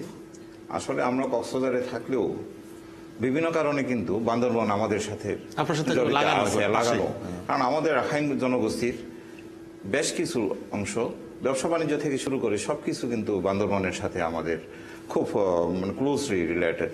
যে অঞ্চলের এইটা হচ্ছে, যেটা বলবো আমি, এই যে রুমা, রোয়াংছড়ি, থাংসে, ওইখানেও কিন্তু আমাদের রাখাইন জনগোষ্ঠী কম নাই, কিন্তু ওখানে তাই এই কারণে আমরাও কিন্তু এখানে বিচ্ছিন্ন না। এই যে আপনার কুকি চীনের উত্থান, আগে যারা আমার সেই বিজ্ঞ মানুষরা বলে গেছেন, এখানে উত্থানের ফলে যে একটা অশান্তি পরিবেশ সৃষ্টি হচ্ছে, সেক্ষেত্রে কিন্তু আমরাও শঙ্কিত। আর যদি চিন্তা করি পার্শ্ববর্তী দেশ মিয়ানমারে আরকান স্টেটের, যেটা রাখাইন স্টেটে যে ঘটনাগুলো ঘটছে আরকান আর্মির সাথে, এইখানেও কিন্তু অনেক কিছু ঘটনার সাথে জড়িত হয়ে যাচ্ছে। এটা আমার কাছে মনে হয় প্রথমে ছিল সামরিক জান্তার সাথে শুধুমাত্র আরকান আর্মির সাথে যুদ্ধ ছিল এটা, কিন্তু এখন আরো একটা পক্ষ এখানে যুক্ত হয়ে যাচ্ছে। সেটা হচ্ছে কি আপনার ওইখানে যারা আগে থেকে একটু সক্রিয় ছিল, সেটা হচ্ছে আরসা, ARA, RSO, ওরাও কিন্তু সামরিক জান্তার সাথে মিলে আরকান আর্মি প্রতিপক্ষ হয়ে দেখা দিয়েছে। এবং অনেক ক্ষেত্রে এটা তো একটা ওয়ান্ডারফুল, ওইখানে আবার যাদের সঙ্গে এতদিন বৈরিতা তারা এখন একসঙ্গে যুদ্ধ করার, অথচ ওদেরকে এখনো নাগরিকত্বও দেওয়া হয় না, এই রোহিঙ্গাদেরকে ওদেরকে আর্মিতে নেওয়া হচ্ছে, ওদেরকে যুদ্ধের ময়দানে পাঠানো হচ্ছে, এবং ওরা যুদ্ধের ময়দান থেকে আবার অস্ত্র নিয়ে এইদিকে পালিয়ে আসতেছে। সে অস্ত্রগুলো কোথায় যাচ্ছে সেটাও তো এদের কাছেও তো যেতে পারে, কুকি চীনের কাছে। সবাই তো বলে গেছেন এটা একটা আদর্শহীন সংগঠন, এটা কোন রাজনৈতিক অঙ্গীকার নেই ওদের কাছে। কয়েকজন রোহিঙ্গা ধরাও পড়েছে, সেনাবাহিনীতে গিয়েছিল অস্ত্র নিয়ে, আবার বাংলাদেশে এইগুলো নিয়ে কিন্তু আমাদের একটু উদ্বেগ আছে। এটা মানে আপনি কি আশঙ্কা করছেন যে এই অস্ত্র আবার কুকি চীনের হাতেও যেতে পারে? হ্যাঁ, হতে পারে, কারণ ওদের তো কোনো রাজনৈতিক অঙ্গীকারও নেই। আমাদের চোখের যেটা দেখা, এবং এখানে যারা ড্রাগস ডিলিংস এর সাথে আছে ওরা তো ওইখান থেকে অনুপ্রাণিত হতে পারে, কারণ ওই মিয়ানমারের মধ্যে তো ওই ধরনের সংগঠনগুলো এইভাবে জড়িত আছে। আমরা তো অনেক আগেও শুনেছিলাম ওই থানচি গভীর অরণ্যে পপি চাষ হতো, সেটা সেনাবাহিনী গিয়ে ধ্বংস করা হচ্ছে। কয়েকবার আমরা এই ধরনের অভিযান দেখেছি। জি, তো ওইগুলো নিয়ে আমরাও শঙ্কিত আছি, এটা যে খুব একটা এটা না। তারপর আরো একটা আছে, দেখেন এখানে বহিঃপ্রভাবটা, বহির্বিশ্বের প্রভাব। আমাদের মহেশখালীর যেখানে জাপানিজ গভর্নমেন্ট এবং চীনের অনেক ইনভেস্টমেন্ট আছে। এখন ওই আমাদের পার্শ্ববর্তী মিয়ানমার যদি দেখি, জান্তা সরকারকে ব্যাকিং করতেছে রাশিয়া, তারপরে আবার এনইউজি যেটা এক্সাইল গভর্নমেন্ট, মানে যারা ওই ক্ষমতাচ্যুত, ওদেরকে ব্যাকিং করতেছে ওয়েস্টার্ন ব্লক, আমেরিকা লিডিং। আর যারা তার মানে গ্লোবাল প্লেয়াররা এখানে তারপর যারা এই যে আপনার বিভিন্ন জাতি গোষ্ঠী যুদ্ধ করতেছে, ওদেরকে চীন এবং ইন্ডিয়া। তো এই প্লেয়ার গুলো তো বাংলাদেশকেও বাদ দেবে না, আমার কাছে কিন্তু সেটাই মনে হচ্ছে।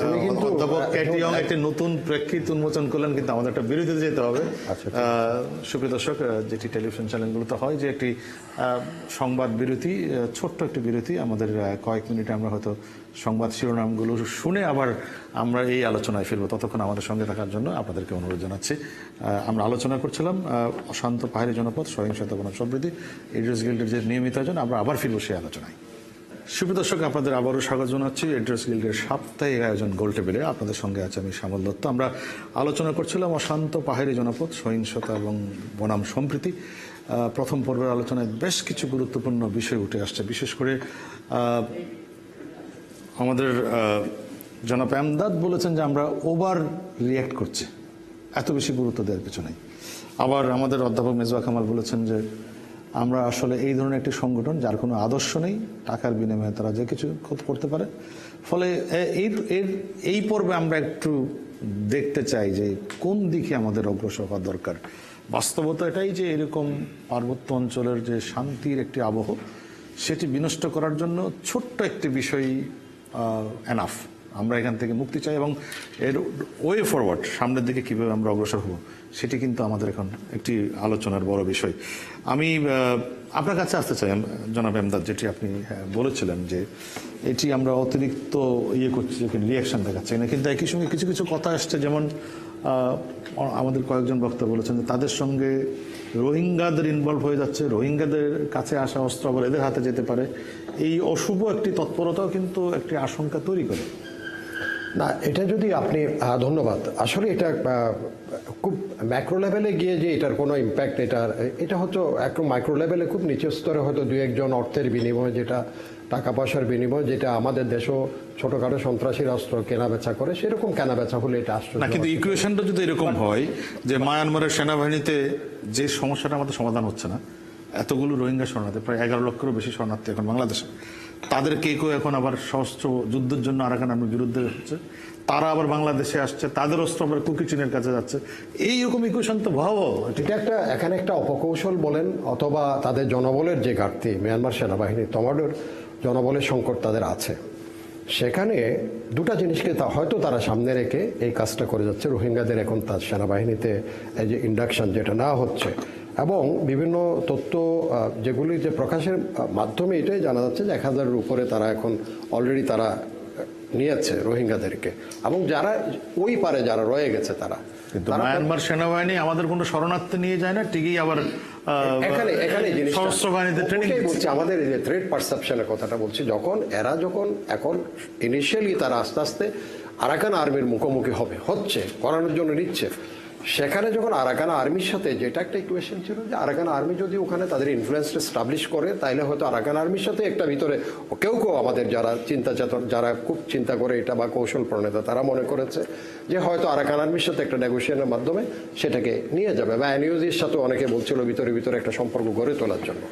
সেটা হয়তো মোর স্মার্টলি মিয়ানমার আর্মি এখন যেটা করছে, আরাকান আর্মির সাথে মুখোমুখি দাঁড় করিয়ে যাচ্ছে রোহিঙ্গাদেরকে। এখন সবচেয়ে বড় দেখার বিষয় যেটা হবে, এই রোহিঙ্গারা যখন আরাকান আর্মির সাথে মুখোমুখি হবে, যখন ক্যাজুয়ালিটিস হবে এই পারের যারা আমাদের ক্যাম্পে আছে 10 লক্ষ, তাদের মধ্যে এটা আসবে, এই জিনিসটা আসবে। এটা আরেকটা তখন তারা কিভাবে রিঅ্যাক্ট করে? আরেকটা গুরু ইয়ে মনে হচ্ছে, যদি এই পুরো রাখাইন স্টেটটা যখন আরাকান আর্মির দখলে, না তাহলে কোনোদিন পুরো দখলে নাই, প্রায় অংশ আমি একটু ক্লিয়ার, তাহলে তো এই 11 লক্ষকে আপনি ফেরত পাঠাবেন কি করে? এই কথাটাই ভুল। যেমন আমাকে সেদিন বিবিসির এক সাংবাদিক প্রশ্ন করলেন যে পুরা 80% তো এখন ইয়েদের বিদ্রোহীদের দখল, তো 80% তার একটা ফ্ল্যাগ তুলে সরকার টরকার গঠন করে দিতে পারতো ওখানে। এটা একেবারেই আবার ওই ওভার অ্যাসেসমেন্ট, এটা মোটেও না। সেখানে তাদের ওয়েস্টার্ন কমান্ড হেডকোয়ার্টার হলো এর আশেপাশেও আরাকান আর্মি নেই। আপনার স্যান্ডুয়েতে তাদের ডিভিশন হেডকোয়ার্টার, ওখানে আশেপাশেও নাই। আপনি সিটুয়েতের কাছে পিছু এখন পর্যন্ত আরাকান আর্মি কোনো অ্যাক্টিভিটিস নেই। আরাকান আর্মির তাহলে প্রতিদিন যে মায়ানমারের সেনাবাহিনী এখানে চলে আসে পালিয়ে আমাদের, এগুলো সেনাবাহিনীর মূল কোনো অংশই নয়, এগুলো হলো বর্ডার পোস্ট গার্ডে যারা আছে। এইটাও আমাদের একটা রং পারসেপশন। প্রত্যেকদিন টেলিভিশন বলে যাচ্ছে মিয়ানমার সেনাবাহিনীর এতজন চলে, এলে সেনাবাহিনীর মূল সেনাবাহিনীর কেউ না এরা ওখানে যে বর্ডার পোস্টগুলি আছে, ওখানে কিছু পুলিশ আছে, ওখানে ইমিগ্রেশনের কিছু আছে, ওখানে মিয়ানমার ইন্টেলিজেন্স আছে। এই নিয়ে এদের চেহারাটা দেখে মনে হয় না যে মায়ানমারের আর্মি, বললাম তো সেখানে আছে যারা একেবারে মনে হয় যেন আমি একটু বলি আনসার টাইপের একটা, এটা আনসারও না, ইমিগ্রেশন আনসারও তো একটা ট্রেনিং আছে। এরা তো কিছু ম্যাক্সিমাম হচ্ছে ইমিগ্রেশনের লোক, আর হচ্ছে মিয়ানমার ইন্টেলিজেন্সের এবং পুলিশের। এটা আগে ছিল এদের নাশাকা, এদের নাম ছিল। এটা জেনারেল কিনু থাকতে এই শুধুমাত্র বাংলাদেশের বর্ডার এগেনস্টে এই লোকগুলিকে প্লেস করা হচ্ছে, অন্য কোথাও নেই, কোনো দেশের বিরুদ্ধে নেই। কারণ তাদের একটা থ্রেট পারসেপশন আমাদের যদি স্পিল ওভার হবে, যেহেতু আমাদের ডেমোগ্রাফিক সিনারিও তাদের ফেভারে, তারা বলছে এখান থেকে বাঙালি দলে দলে ঢুকে পড়তে পারে রাখাইনে। সেটার জন্য, সেটাকে স্টপ করার জন্য এই পোস্টগুলি করে এখানে এই জনবলগুলি, এদেরকে যখন প্রথম ওই যে আরাকান আর্মি উপর থেকে প্লাটাও থেকে নিচের দিকে এসে ব্রাউ হয়ে বুতিডং হয়ে যখন এই নিচের দিকে আসছে আমাদের বিপরীত দিকে, নাইকংচুই টাইসের বিপরীত দিকে, ওই পোস্টগুলির থেকে এরা দলে দলে পালিয়ে চলে আসছে এখানে। এখন আমরা সেখানে আরাকান আর্মি আসছে, মিয়ানমার সেনাবাহিনীর উপরে যাচ্ছে। মিয়ানমার সেনা মোটেও না, মিয়ানমার সেনাবাহিনীর মূল কেন্দ্র হচ্ছে, সেন্টার অফ গ্র্যাভিটি হচ্ছে তাদের ওয়েস্টার্ন কমান্ড হেডকোয়ার্টার। এক সময় ছিল সেটা সিটুয়েতে ছিল। সিটুয়েতে যখন 10 ডিভিশন বাংলাদেশের হয়েছে, তারা তাদের অ্যাসেসমেন্ট অনুযায়ী, এবং যখন MiG-29 যখন ল্যান্ডিং স্ট্রিপ কক্সবাজারে করা হচ্ছে, তারা আস্তে করে রিলোকেট করে ফেলছে গিয়ে পাহাড়ে, একদম পার্বত্য অঞ্চলের ভিতরে। It is very difficult. মানে ওটার সাথে কি বাংলাদেশের সম্পর্ক আছে? অবশ্যই সম্পর্ক। তাদের অ্যাসেসমেন্টে তারা করে তাদের ডিভিশন ওয়েস্টার্ন কমান্ড হেডকোয়ার্টার পুরোটা 200 মাইল দূরে নিয়ে চলে গেছে। আমি আপনাকে একটু প্রশ্ন করি, এখন এইরকম একটা সিচুয়েশন যখন দাঁড়িয়ে, সেখানে আমাদের কি ধরনের স্ট্র্যাটেজি হওয়া উচিত? একজন নিরাপত্তা বিশ্লেষক মিয়ানমারের সাথে আমাদের টোটাল এই অঞ্চলের ব্যাপারটা, টোটাল এই এর ব্যাপারে, কুকি চীনের ব্যাপারে, কুকির ব্যাপারে আমি একটা জিনিস বলি। প্রফেসর মেজবা কামাল যেটা বলছিলেন এক সময়, এটা হচ্ছে সেনাবাহিনী সেখানে কিন্তু সবসময় আমাদের রাজনৈতিক দলগুলি মনে করে যে পার্বত্য চট্টগ্রামে যে কোনো সমস্যা এটা সেনাবাহিনীর বিষয়। এটাকে, এই পারসেপশনটা কিন্তু টোটালি বদল করতে হবে। সেনাবাহিনী একটা জিনিসকে কন্টেইন করে মাত্র, যেমন কুকিরা যখন, তাহলে কারা করবে? আমি একটু বলি, এটাই বলছি, যখন এই বমরা বা কুকিরা বা নাতানরা যখন নেগলেক্টেড ফিল করছিল, তখন সেনাবাহিনী তাদের পাশে দাঁড়িয়েছিল যে তার টু এনহ্যান্স দেম, ঠিক আছে, তোমরা যেন আরেকটা অশান্তি সৃষ্টি না। কিন্তু সেটা রাজনৈতিক কোনো সেখানে ব্যক্তিত্ব বা রাজনৈতিক দলগুলো সেখানে কিন্তু পাশে দাঁড়ায়নি। সেনাবাহিনীর কাছে আছে অস্ত্র, সেনাবাহিনী অস্ত্র দিয়ে তো আর এই সবসময় এগুলো রিজলভ হবে না। আপনি এখন মনে করেন চিটং পার্বত্য চট্টগ্রামে যে কোনো সমস্যা হচ্ছে, আমাদের সমতলের রাজনৈতিক বড় দলগুলি মনে করে এটা সেনাবাহিনী সমাধান করবে। যদি এটা যতদিন এটা না হবে, সেনাবাহিনী এখানে দোষ দিতে হবে। এখন মনে হচ্ছে যে সেনাবাহিনী বোধহয় নাতানকে প্যাট্রোনাইজ করে। আপনার কি মনে হয়? আমি একটু আসছি, ডক্টর সাখাওয়াত হোসেন, আপনি কি মনে করেন যে এই জায়গার একটা স্থায়ী ব্যবস্থাপনার জন্য আমাদের কি ধরনের উদ্যোগ নেওয়াটা জরুরি? আমি এমদাদের কথা থেকে একটু কিউটা নিচ্ছি। আমি যখন ওখানে ছিলাম, আমার ব্যক্তিগত সবসময় বলতাম যে এটা সামরিক বাহিনীর সমস্যা নয়। Exactly, this is a political problem. Politically have to solve. Army যেটা করতে পারে সেটা হচ্ছে অ্যাকর্ডিং টু অ্যাজ সে যেটা বলছে কন্টেইন। আমি এই কথাগুলো ওনাদের সাথে আলাপ করছি যে দেখেন, আমি আপনাকে হেল্প করতে পারবো, কিন্তু সমস্যাটা কিন্তু আমার না। সমস্যাটা হচ্ছে বেসামরিক হয়েছে। এখন ব্যাপারটা হলো যে কুকি চীনের রাইজটা, সে বললো যে ওভার সিম্পলিফাইড। এই জায়গাতে আমি একটু কারেকশন দিচ্ছি। ওভার সিম্পলিফাইড ঠিক হয় নাই বা ওভার এমফাসাইজড হয় নাই। You can imagine there were one JCO killed, one officer was seriously injured প্রথম দিকে আর্মির সদস্য নিহত হয়েছিল। That means 3 people were killed। পরে আরো 2জন মারা গেছিল অন দেয়ার কাজে এটাকে কিন্তু আমি এগুলো কি আমাদের ফেলিউর কিনা, আমরা কি প্রপার অ্যাকশন নিই না? প্রপার আমি বলি আপনাকে একদম টোটালি ফেলিয়ার। ও যেটা বলছে আমি 100% এগ্রি। আমি একটা শান্তি চুক্তি সাইন করছি 97, দ্যাটস ইট। সেখানে আমি লোকাল যে বডিগুলো আছে তাদেরকে কোনো ন্যাশনাল বা ন্যাশনাল নিচের কোনো পলিটিক্সে জড়িত করেছেন? করেন না। কারণ আপনি পার্টি রেজিস্ট্রেশন করে দিচ্ছেন। আর কারণ আমি তখন বলছিলাম যে রিজনাল পার্টিগুলোকে রেজিস্ট্রেশন করো ফর লোকাল ইলেকশনস। এবার না মানে যে কেউ উপজেলাতে দাঁড়াতে পারছে, তখন তো ছিল না। তখন either you have to be Awami League অথবা বিএনপি অথবা জামাত অথবা জাতীয় পার্টি। না, কিন্তু আমি যেটা বলছি চট্টগ্রামে তো বিভিন্ন এই ধরনের নৃগোষ্ঠীর তারা কেন উদ্যোগটি নেয়নি? যারা শোনেন, এখন আমাকে বলতে গেলে এখানে সবাই আছেন পার্বত্য চট্টগ্রামের, সবাই আমার পরিচিত। আমি আপনাকে আবার বলছি 13টি উপজাতি আছে। আপনি কয়টির নাম জানেন? এক্স্যাক্টলি। আপনি আমাকে বলেন, আপনি তো একজন প্রতিজনের সাংবাদিক। 13টি উপজাতি কজন? এনারা একটা ফ্যামিলি ছিল তখন। জিজ্ঞেস করেন লুসাই, চাকমা, মারমা, লোসাই, পাঙ্কোয়া, বোম, রো ইত্যাদি অনেকগুলো জনগোষ্ঠী। তার মধ্যে কোনো কোনো জনগোষ্ঠী তো আছে 500 জনেরও জনগোষ্ঠী। 500 থাকুক 1000 থাকুক, উনি একা ছিলেন ওই সময়। Am I right? উনি একা ছিলেন। উনিও তো একটা জাতিগোষ্ঠী, উপজাতি গোষ্ঠী বা যেটাই বলেন নৃগোষ্ঠী। ওনারা নর্থে থাকেন। উনি, আমি জিজ্ঞেস করলাম আপনি এখানে কীভাবে ভুলে বিছড়ে চলে আসছেন? উনি একজন শিক্ষিত মানুষ, অত্যন্ত শ্রদ্ধেয় মানুষ। কয়জনের নাম আপনারা জানেন? আপনারা জানেন চাকমা। কিন্তু সেই দায়িত্বটা পালন করার জন্য আমরা একটা আমাকে একটু শেষ পার্বত্য চট্টগ্রাম শান্তি করেছি। আমাকে একটু শেষ করতে দেন। আপনারা জানেন চাকমা, আপনারা জানেন মারমা, আপনারা জানেন ত্রিপুরা, এখন বমদের নাম শুনছেন। হ্যাঁ, দেয়ারফর এটা পুরো পলিটিক্যাল ইস্যু। 97-এর শান্তি চুক্তি করার পরে আপনি আমাকে বলেন what ever how the political people connected with, বলেন কিভাবে? হ্যাঁ, হয়তো আপনার আমাদের এক্সপেকটেশন অনুযায়ী হয়নি, কিন্তু তারপরেও যে আপনি এই পার্বত্য চট্টগ্রামের স্থানীয় সরকারগুলো তো অনেকেই নির্বাচিত হয়ে আসছেন। স্থানীয় সরকাররা যারা এখন নির্বাচিত হয়েছেন, এখানে প্রফেসর দুসাই আছেন, দে অলসো ডিড ঢাকার দিকে রাজনীতি করছেন। স্থানীয় সরকারের কয়জন স্থানীয় সরকারের মতো ওখানে কাজ করে? এটা একটা বড় প্রশ্ন। Therefore, আমি যেটা বললাম, মানে আপনি মনে হচ্ছে একটা পলিটিক্যাল অ্যাপ্রোচ নিয়ে পুরো বিষয়টাকে দেখেন। পুরো জিনিসটা তো পলিটিক্যাল অ্যাপ্রোচ নেওয়াই হয়নি, এখনো তো নেওয়া হচ্ছে। এখন আপনি কাদের সাথে আলোচনা করছেন? ওই ওনাদেরই একটা গ্রুপের সাথে। কিন্তু আপনি সেখানে সরকারি লেভেলে কোনো না, এমনকি আপনি যেটা বলছেন বোমদের সাথে বা কুকি চীনদের সাথেও তো সরকার একটা আলোচনা শুরু করেছিল। কাদের মাধ্যমে? স্যার যেটা বলেন কারে দিয়ে প্রতিনিধিত্ব দিয়ে কি প্রতিনিধিত্ব? Who's the political party? Party কি আছে ওখানে? পলিটিক্যাল লোকজন কারা কে আছে ওখানে? ওনারা আছেন, ঠিকই আছে লোকাল, কিন্তু তাদের মধ্যেও তো পলিটিক্যাল পিপল আছে। আমি শেষ করি, কারণ আপনার তাড়াহুড়া চাই না। এই এটা সিরিয়াস ম্যাটার, এটাকে তাড়াহুড়া করে হবে না। ব্যাপারটা হচ্ছে আপনাকে একটা ইন্টিগ্রেটেড অ্যাপ্রোচ নিতে হবে। নাথান বোম যখন যেটা বললেন যে রিজিওনাল কমান্ডাররা মিলে তাদেরকে একটা কোনো কারণে স্পেসিফাই করার চেষ্টা করছিল, সেই জায়গাতে কানেকশনটা হলো না কেন? আপনি আমাকে বলুন, why it was not connected? ও, এটা তো আর্মিওয়ালা করছে, আমরা নাই, আমরা কি করব? হ্যাঁ, তো এই জায়গাটাতে আমার মনে হয় যে ফোকাসটা করা উচিত। আপনি এখন আমি এখন আপনাকে বড় এক্সপ্লেনেশন দিতে পারি যে সংক্ষেপে যদি বলেন, দে আর ট্রেন বাই, উনি যেটা বলছেন চীন নয়, Kachin independent army in their training centre লেইজেতে, তাদের ট্রেনিং সেন্টারে তাদেরকে ট্রেনিং দেওয়া হচ্ছে। They fought with the Kachin army against Tatmadaw, এবং 2 জন মারা গেছিল, তার মধ্যে 40 জন ফেরত আসছে, which is said that is correct. এখন ব্যাপারটা হলো যে আমরা যদি ইন ডেপথ জিনিসগুলো না জানি, আপনি উপরে কুকিরা আছে, কুকি শব্দটা কোথা থেকে আসছে?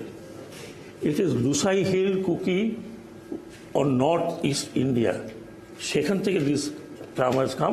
সাম পিপল আর দেয়ার। বাট আমি আপনাদেরকে যদি দেখা যায় তারা যে 3টা দাবি করছে, তার মধ্যে একটা হচ্ছে ভারত ও মিয়ানমারে চলে যাওয়া কুকি চীন জনগোষ্ঠীকে ফেরত আনার ব্যবস্থা করা।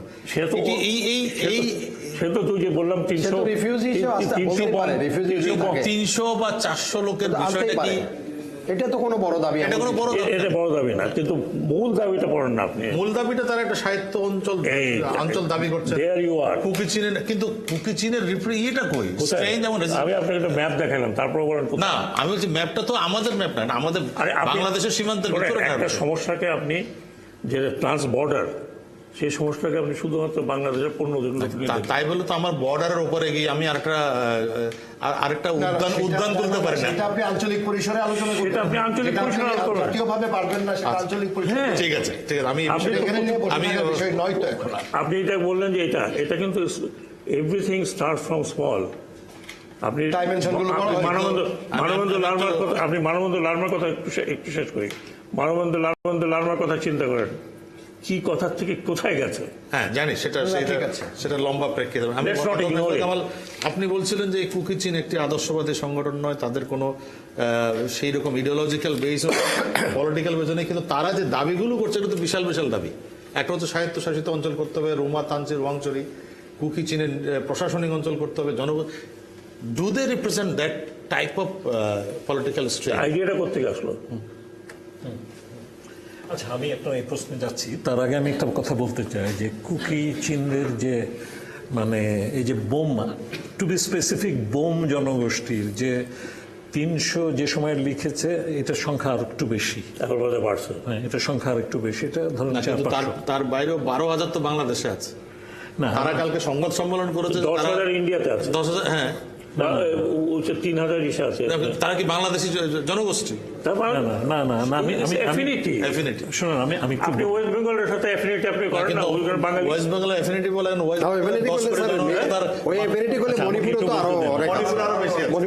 একটু বলার সুযোগ দেন। আমি মানে যে কথাটা বলতে চাই সেটা হচ্ছে যে এখন পার্বত্য চট্টগ্রামের প্রধান জনগোষ্ঠী তো চাকমারা, কিন্তু আপনার একটা সময় আমরা ইতিহাসের দিকে তাকালে পার্বত্য চট্টগ্রামের মানে সবচেয়ে শক্তিশালী জনগোষ্ঠী ছিল কিন্তু কুকিরা। হ্যাঁ, কুকিরা ছিল। আমরা যদি পুরনো যে বইগুলো দেখি তখন কিন্তু কুকিরাই ছিল ডমিনেন্ট। বার্মিজদের সাথে দে ফট এগেইনস্ট দ্য বার্মিজ, দ্য কুকিরা বড় বড় যুদ্ধ করেছে। তো সেই ক্ষেত্রে সেই কুকিরা কিন্তু আস্তে আস্তে পার্বত্য চট্টগ্রাম থেকে ডিসপ্লেসড হয়ে গেছে এবং তারা আপনার যে আশেপাশে আশ্রয় নিয়েছে। তো এখন যে দাবিটা তুলছে তারা, সেই দাবিটা আপনার হচ্ছে যে কুকিরা চলে গেছে এখান থেকে, তারা ডিসপ্লেস, তাদেরকে ফেরত আনা হোক। একইভাবে দেখেন আমাদের এই যে যখন জলবিদ্যুৎ কেন্দ্র হলো, তখন আমাদের এখান থেকে যে 40,000 যে চাকমা, মূলত চাকমা চলে গেছিল, সেই 40,000-এর সংখ্যা এখন 1 লাখ হয়ে গেছে। তারা এখন অরুণাচলে আছে এবং অরুণাচলে কিন্তু তাদের বেশিরভাগেরই এখনো নাগরিকত্বের স্বীকৃতি হয় নাই এই এত বছর পরেও। এবং মানে অনেকেই তো দাবি করেন যে এরা তো বাংলাদেশের নাগরিক, তারা এইখানকার একটা ডেভেলপমেন্ট ডিজাস্টারের কারণে দেশচ্যুত হয়ে ওখানে এখনো আপনার দেশবিহীন থাকছে। শান্তি চুক্তির পরও তো এদেরকে ফিরিয়ে আনার একটা কোনো ইনিশিয়েটিভ হয় না। এটা যেটা আপনি বলছেন, আমি বলি এটা হচ্ছে আপনি যেটা ওই ধরেন দিঘিনালার উপর থেকে যারা সেখানে সাম্প্রদায়িক কিছু দাঙ্গা হাঙ্গামার জন্য সেটলারদের তারা চলে গেছে, তাদেরকে নিয়ে আসা সরকারের সংসদ উপনেতার নেতৃত্বে একটি কমিটি আছে, শরণার্থী টাস্ক ফোর্স করে অলরেডি ফেরত আনা হয়েছে। ওরা হচ্ছে চট্টগ্রামে 70-এর দশকে 80-র দশকে যারা গেছিলেন রিফিউজি হয়ে, তারা সংঘাতকালীন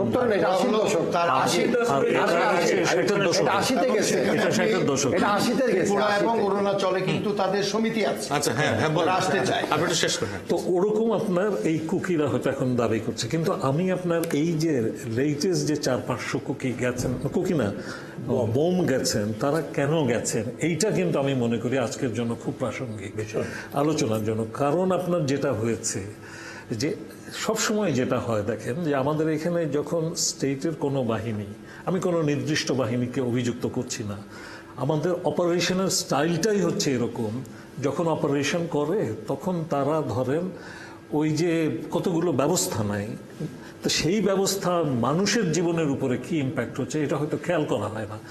যেমন ধরেন আপনার যে এই যে বোমরা যে ওরা তো মূলত জুম চাষি, এখন জুমতে যেটা তারা চাষাবাদ করে ওইটাকে তারা বাজারে যে বিক্রি করে এবং সেই পাহাড় থেকে নেমে আপনার জিনিস নিয়ে বাজারে যে বিক্রি করে সেই পয়সা দিয়ে খাদ্য কিনে তাদেরকে গ্রামে যেতে হয়। এখন যদি আপনার নিয়ম করা হয় যে তোমার বাজারে সপ্তাহে একদিনের বেশি যেতে পারবে না, কিংবা এক পরিবার থেকে একজনের বেশি যেতে পারবে না, কিংবা যদি নিয়ম করা হয় যে তুমি 5 কেজির বেশি চাল কিনতে পারবে না, এটা যদি নিয়ম করা হয় তখন আপনার কি হবে? এই মানুষগুলো তো খাবারের অভাবেই আপনার অস্থির হবে। আসলে এটা কেন করা হয়? এখন যে পরিস্থিতি এখন সেরকম ওই করা হয়েছে বলে সেরকম কিন্তু করা হয়েছে বলে আমি পার্বত্য দীর্ঘ সময় শোনেন, অনেক এটা লম্বা হয়েছে আমরা কমিউনিটির কাছ থেকে খবর পেয়েছি। কমিউনিটি এটা হয়তো এক্সাজারেশন হয়েছে, কারণ আমি তো দীর্ঘ সময় এই যে ওনারা তো জান আমি তো দীর্ঘ সময় যেখানে পার্বত্য চট্টগ্রামে ছিলাম, বরং আমরা একটা জিনিস আমি একটু বলি স্যার, আমি এটা একটু বলি, আমরা এখানে ব্যাটল ইন্ডিকেশন আমরা একটু বলি স্যার উইথ ইউর পারমিশন। আমরা দেখতাম যে হঠাৎ করে শান্তিবাহিনী হয়তো তাদেরকে আজকে ওই জায়গায় আমরা অপারেশন চালাবো আশেপাশে, আজকে বাজার সাজারে যায়ও না, তারা হয়তো সেজন্য আমরা ওইটা দেখে ব্যাটলে আমরা বুঝতাম যে একটা ঘটনা ঘটতে যাচ্ছে। এটা কিন্তু সেনাবাহিনী ওই রিডটা সবসময় ওই রিডিংটা নিত যে আজকে স্কুল কলেজের ছাত্রছাত্রী কম আসছে, তার মানে হচ্ছে something is going to B happen, এরকম। বাট কখনো এটা বলা হয় নাই যে তুমি তোমার উৎপাদিত পণ্য নিয়ে বাজারে আসতে পারবে না বা বাজার থেকে কিনতে পারবে না। I never hard it.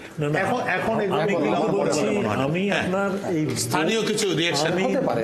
বোমের যে আপনার অপারেশন বোমদের বিরুদ্ধে শুরু হলো তারপরের কথা বলছি, এবং এই 300-400 পরিবার বা 400 তাহলে শাখাওয়াত স্যার আমি এখনকার কথা বলছি। আমি এখনকার কথা বলছি।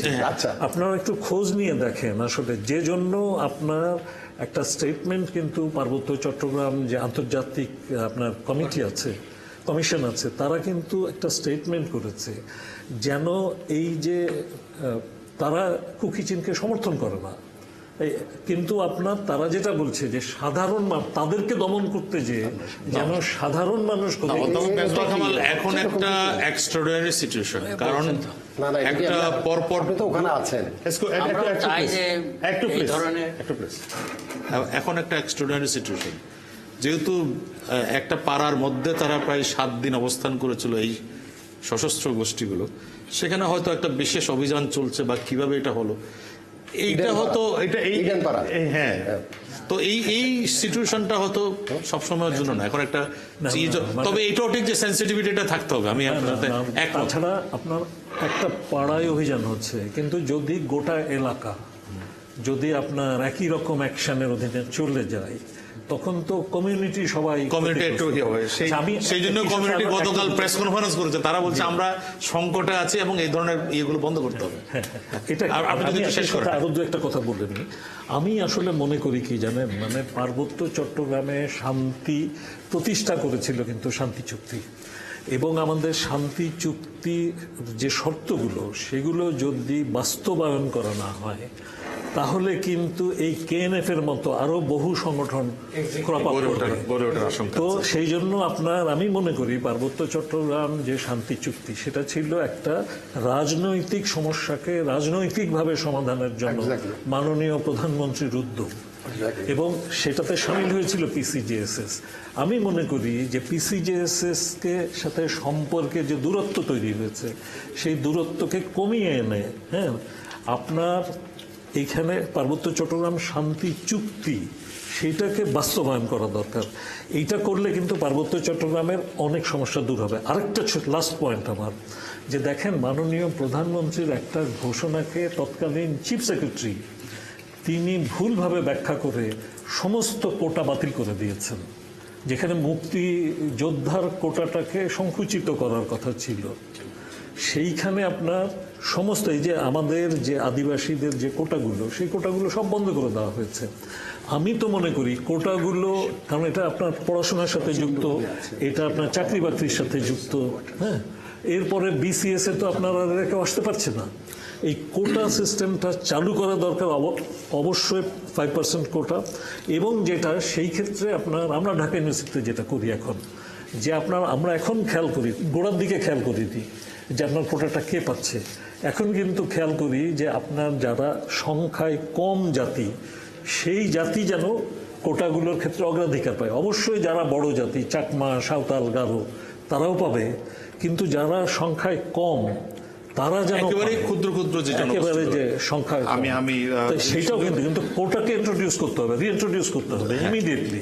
যদি সুযোগ থাকে তাহলে আপনার কাছে আবার আসবো। আমি অধ্যাপক তানজামুল ভাই আপনার কাছে আসতে চাই যে আপনি কি মনে করেন যে এখন আপনি যেহেতু সেই এলাকায় এখনো বসবাস করেন, এই সাম্প্রতিক ঘটনাবলীর প্রেক্ষিতে যে প্রতিক্রিয়াগুলো তৈরি হয়েছে, কি ধরনের পদক্ষেপ নেওয়াটা জরুরি মনে করেন যে একটা শান্তির পরিবেশ তৈরি করার ক্ষেত্রে? আসলে আপনি এই পয়েন্টটা খুবই জরুরি বর্তমানের অবস্থার প্রেক্ষিতে। আমি আমার ফিলিংস থেকে এবং আমার ওই কুকি চীন বা বোম সম্প্রদায় থেকে তাদের অবস্থানগুলি দেখে সত্যিই আমরা খুব দুঃখ পাই। কারণ এখন আম বাগানে আম বিক্রি করতে পারতেছে না। আনারস একমাত্র বোম সম্প্রদায়ে আনারস চাষ করে, এই জাইন কুইন বলেন, হানি কুইন বলেন, সবগুলি তারাই করে। ভালো আনারস পাওয়া যায়। পেঁপে করে, তারপরে আপনার পেঁপের চাষ করে, পেঁপের ফলন দেয়, ড্রাগন ফ্রুটসের চাষ করে, তারপর কফি চাষ করে, এরা কফি বিনস এরা বিক্রি করে। এগুলি কিছুই করতে পারতেছে না। তাইলে আমরা কি এটা তাদেরকে অশান্তি রেখে আমরা শান্তির অন্বেষণ করব, নাকি শান্তি প্রতিষ্ঠার জন্য যতটুকু দরকার সেটার জন্য কি করা দরকার? আপনি কি মনে করেন কি করা উচিত এখন? এখন এটা করার একটা জন্য বলছে যে পলিটিক্যাল একটা অ্যাপ্রোচ নিয়ে পুরো সমাধানটা করার একটা চেষ্টা। আমি পলিটিক্যাল ম্যান না, সুতরাং পলিটিক্স আমি জানবো না। আমি জানবো যে আবার ডায়লগ হোক, উচ্চ পর্যায়ের আরও কিছু বিজ্ঞ জনগোষ্ঠীকে নিয়ে, যেমন আমাদের মন্ত্রণালয় এখানে এই তাদের শান্তি আলোচনার মধ্যে মন্ত্রণালয় নেই, বা এমপি সাহেবেরা নেই, বা জেলা পরিষদ চেয়ারম্যান সাহেবেরা নেই। সুতরাং এরাই তো ফিডব্যাক দেয় তাদের জীবন জীবিকার জন্য, পথ চলার জন্য এবং তাদের উৎকর্ষ সাধনের জন্য। এই সকল না থেকে শুধু আমাদের চেয়ারম্যান সাহেবকে দিয়ে এই শান্তির পক্ষে আলোচনা করা আমি তো মনে করি এটা চাইতে আর একটু শক্তিশালী কমিটি থাকা দরকার, যাতে করে তাদেরকে সহানুভূতি দিয়ে, মমত্ব দিয়ে যদি ফিরিয়ে আনতে পারে, ওইটা হবে সর্বমহৎ উদ্দেশ্য। আরেকটা জিনিস আমি একটু শেষ করি, যে এরকম কয়েকবার আলোচনার পর দেখবেন কিছু আসতেও পারে, নাও আসতে পারে। কিছু আসলে তাদেরকে যদি ভালোভাবে আমরা পুনর্বাসন করি, তাদের যোগ্যতা অনুযায়ী তাদের চাকরি দিই, যোগ্য অনুযায়ী ব্যবসা করার সুযোগ দিই, আর বাকিগুলো আসতে পারে। যদি না আসে তাইলে আমরা চিহ্নিত করবো দে আর দ্য রিয়েল কালপ্রিট, তাদেরকে আপনারা নির্মূল করতে পারেন বা বিচার আওতা আনতে পারেন। এটা হলো আমার বাস্তবতা। অনেক ধন্যবাদ। আমরা সমীর দত্ত চাকমা, আপনার কি মনে হয় যে আপনারা যারা মেইন স্ট্রিমে আছেন, চাকমা জনগোষ্ঠী, তারা কি মনে করেন যে এই সমস্ত জনগোষ্ঠীগুলোর যে সমস্যা সংকটগুলো, এগুলো সমাধানের জন্য কি পথ হতে পারে? আসলে তো এই স্যারে যেটা বললো, কথা হচ্ছে যে তারা তো আমরা আমাদের মধ্যে এই যে জেলা পরিষদ যেটা আছে, চাকরি থেকে সব কিছু কিন্তু ওখানে আপনার নির্দিষ্ট করা আছে। ব্যাপারটা হচ্ছে যে আমরা কুকিরা তাদের ন্যায্য পাওনা পাচ্ছে কিনা, তাদেরকে আমরা বঞ্চিত করছি কিনা, হয়তো ওখান থেকেও কিছুটা বিষয়টা তারা আসতে পারে। ওইটা তারা হয়তো বঞ্চিত তারা মনে করছে, তারা যেটা ন্যায্য পাওনা তারা হয়তো সেটা পাচ্ছে না। কিন্তু সেক্ষেত্রে উদ্যোগটা নেবে কে? উদ্যোগটা নিতে হবে। এই যে স্যার যেটা বললো সেটা হচ্ছে যে ওখানে এমনাদ ভাই স্বাগত স্যার বললো, শুধু আর্মিদেরকে মানে দোষ দিয়ে লাভ নেই। তারা কিন্তু মানে যেখানে নিড, সেখানে যারা নিডি, তারা যদি কিছু চায় তারা কিন্তু দেয়। কিন্তু এখন কথা হচ্ছে যে পলিটিক্যালি বিষয়টা যদি আমরা সলভ করতে যাই, তাহলে সেখানে আর্মি, পলিটিক্যাল লিডার্স, এই যে পলিটিক্যাল পার্টিস, তারপরে সোশিয়াল ওয়ার্কার যারা আছে, সবাই কিন্তু সম্পৃক্ত হওয়া দরকার। খুবই গুরুত্বপূর্ণ কিছু প্রশ্ন আপনি উত্থাপন করেন। আমি এবার একটু আপনার কাছে আসতে চাই। আপনার কি মনে হয় অধ্যাপক ক্যাটি অং, এইরকম একটি স্টেজে সিচুয়েশনটা যখন এর মধ্যে নানা আলোচনা আসছে যে গ্লোবাল অ্যাক্টর আছে, ইন্টারন্যাশনাল অ্যাক্টর আছে, নানা রকমের মেরুকরণের জিও পলিটিক্সের নানা বিষয় আছে, আপনার কি মনে হয় যে কি ধরনের উদ্যোগ এটিকে একটি শান্তিময় পরিবেশে সহায়ক হতে পারে? আসলে আমার কাছে যেগুলো মনে হয়েছে এখানে মেজবাক আহমদ স্যার যেটা বললেন যে কি পলিটিক্যাল পার্টিকে ইনভলভমেন্ট করার, তো এইদিকে দুজনও বললেন, কিন্তু এখন তো ইনভলভমেন্ট তো আছে ওইখানে। যিনি জেলা পরিষদের চেয়ারম্যানের নেতৃত্বে ডায়লগটা হচ্ছে, উনি নিজেও তো জেলা আওয়ামী লীগের সভাপতি উনি, এবং জেলা পরিষদের চেয়ারম্যানও। এটা তো পার্টিগত। তাহলে গ্যাপটা কোথায়? হ্যাঁ, গ্যাপটা কোথায়? আমি তো গ্যাপ দেখতেছি না। তো মনে হয় আরো কিছু সুশীল সমাজকে ওখানে সম্পৃক্ত করা উচিত বলে মনে করি, যারা এক্সপার্ট পিস মানে এটাকে কি পিস ইনিশিয়েটর, ওনাদেরকে মনে হয় ইনভলভমেন্ট করলে আরো কাজ হবে বলে আমার কাছে মনে হয় এটা। কারণ ওইখানে যারা ওই যেটা কথা প্রসঙ্গে জেনেছি সেটা হচ্ছে কি 10 জন আসছিলেন, সেখানে 7 জন কিন্তু পিসের পক্ষে আছেন, আর 3 জন নাথান বংশসহ আর 3 জন ওইখানে রাজি হলেন না। আমরা এইটা মানি না। এটা তো আসলে ডায়লগ তো হবে কন্টিনিউয়াস প্রসেস, একটা মানে একটার পর একটা এটা চলতেই থাকবে, মত থাকবে, ভিন্ন মত থাকবে। এখন হয়তো জেলা পরিষদের চেয়ারম্যান উদ্যোগ নিয়েছেন, পরবর্তীতে হয়তো আরো উপরে লেভেলে আসতো। না, কিন্তু আলোচনার মাঝ পর্যায়ে যদি এরকম একটা সশস্ত্র তারা একটা এক্সপোজার দেখায়, তখন তো একটা সংকটে পড়ে। এটা তো কোনো প্রসেস না, এটা তো হঠকারিতা একটা সিদ্ধান্ত ছিল ওদের। এটা তো কোনো রাজনৈতিক কর্মকাণ্ড বলেও আমি মনে করি না। সেই হঠকারিতাকে তারা কিন্তু লজিক্যালি এস্টাবলিশ করতে চেয়েছে। তাদের পরের দিন যে স্টেটমেন্টটা দেখেন, এই যে 2 এবং 3 এপ্রিলের ঘটনার পরে তারা কিন্তু বলেছে আমরা এই কারণে এটা করেছি। সেটা তো ওরা বলে, কিন্তু এই যে আমাদের আমদাদ স্যার তো বলে গেছেন, এটাকে ফোকাস তো সাংবাদিকেরাই করেছেন এত বড় করে। এটা তো আসলে এত বড় হওয়ার কথা তো ছিল না, ওদের তো ওই ক্যাপাসিটিও নাই। যদি ওই ক্যাপাসিটি থাকতো তাহলে বল কেন ভাঙতে পারলো না ওরা? ওদেরকে যখন বলছে বল থেকে ধরলে তোমাদেরকে ওইটা এই সেন্সার আছে, এই সেন্সারের মাধ্যমে তোমাদেরকে ট্রেকিং এ আওতায় আনা যাবে, ওদের কদ্দুর ক্যাপাসিটি সেটা তো বোঝা গেছে তখন থেকে। মানে আপনি মনে করছেন অত ক্যাপাসিটি নাই? না, অত ক্যাপাসিটি যদি থাকতো তাহলে কিন্তু এটা হতো না। আমার কাছে যেটা মনে হয়, আপনি কি মনে করেন যে এখন আপনি মনে করেন পলিটিক্যাল ইয়েটা আছে, উদ্যোগটা আছে, এটা কি আরো একটু আরো বড় পরিসরে করা উচিত, আরো স্ট্রংলি করা উচিত? আসলে চেয়ারম্যান তো মানে হিমসেলফ মানে আওয়ামী লীগের সভাপতি যারা, কিন্তু মানে আমরা চাচ্ছি যে আরো একটু বড় পরিসরে সেটা না, বললাম তো এটা তো একটা কন্টিনিউয়াস প্রসেস। এটা এখন না হলে নেক্সট আরেকটা স্টেপে গিয়ে ওনার সেই শক্তিশালী মন্ত্রী মহোদয়কে রাখতেন। আচ্ছা, সেটা একটা উদ্যোগ হতে পারে। রাজকুমার সুচিং প্রু, আপনি মারমা সম্প্রদায়ের দৃষ্টিভঙ্গি থেকে কিভাবে দেখেন এখন? মনে করেন যে এই যে কুকি চিং এর উত্থান, তাদের যে এই ধরনের সশস্ত্র এক্সপোজার, এই প্রেক্ষিতে এখন একটা ইনিশিয়েটিভ দরকার। না, আমিও আলোচনাটিও থেমে গেছে, এখন একটা ইনিশিয়েটিভ দরকার। জি, আমি ওই আগেও যেটা বলেছি আর কি, ওনার সাথে একমত। এটা যেটা বর্তমানে কন্টিনিউ জেলা পরিষদ, মাননীয় জেলা পরিষদ চেয়ারম্যান যিনি দায়িত্ব নিয়েছেন, উনি হয়তো এটা দায়িত্ব নিতে গিয়ে একটু হচ্ছে, এটা চেয়ে আরো বড় কেউ যদি এটাকে দায়িত্ব নিয়ে যদি এটা আলোচনার মাধ্যমে যদি করা যায়, তাহলে এখন এই দাদা আপনার সাথে মানে আর একটু মানে অ্যাড করতে, সেটা হচ্ছে যে হেলথ ট্যাক্সে কিন্তু নট অনলি পলিটিক্যাল পার্টিস, এবং আমরা কিন্তু আজকে যে সংস্কৃতি ওখানে 30 বছরের ঊর্ধ্বে আর্মিদের সাথে, এজেন্সিদের সাথে, তাদের সাথেও কিন্তু একটা মানে সবাই মিলে কাজটা করা উচিত। আমি অধ্যাপক আব্দুল মান্নান, একটি বিষয় যে তারা দাবি ইত্যাদি এগুলো নিয়ে, এর মধ্যে আমাদের আইন শৃঙ্খলা রক্ষাকারী বাহিনীর 14টি অস্ত্র তাদের হাতে, ব্যাংক লুট হয়েছে, একজন ম্যানেজারকে নেজামুদ্দিনকে অপহরণ করা হয়েছিল। এরকম একটি স্টেজে আলোচনাটি, ওনাদের এক্সপেকটেশন হচ্ছে পলিটিক্যাল লেভেলকে আরো অ্যাক্টিভ করা, আরো দরকার হলে উচ্চ পর্যায়ে পলিটিক্যাল লেভেলকে অ্যাক্টিভ করা। সেটা কি কতখানি প্রয়োজন? পার্বত্য চট্টগ্রাম অঞ্চল, যেটাকে আমরা এখন 3টে জেলায় ভাগ করেছি, এই অঞ্চলের যে সমস্যাগুলো, এটা কিন্তু ব্রিটিশ আমল থেকে শুরু হয়েছে। পর্যায়ক্রমে এগুলো অনেক বড় হয়েছে, নানা ডাইমেনশন এখানে সৃষ্টি হয়েছে।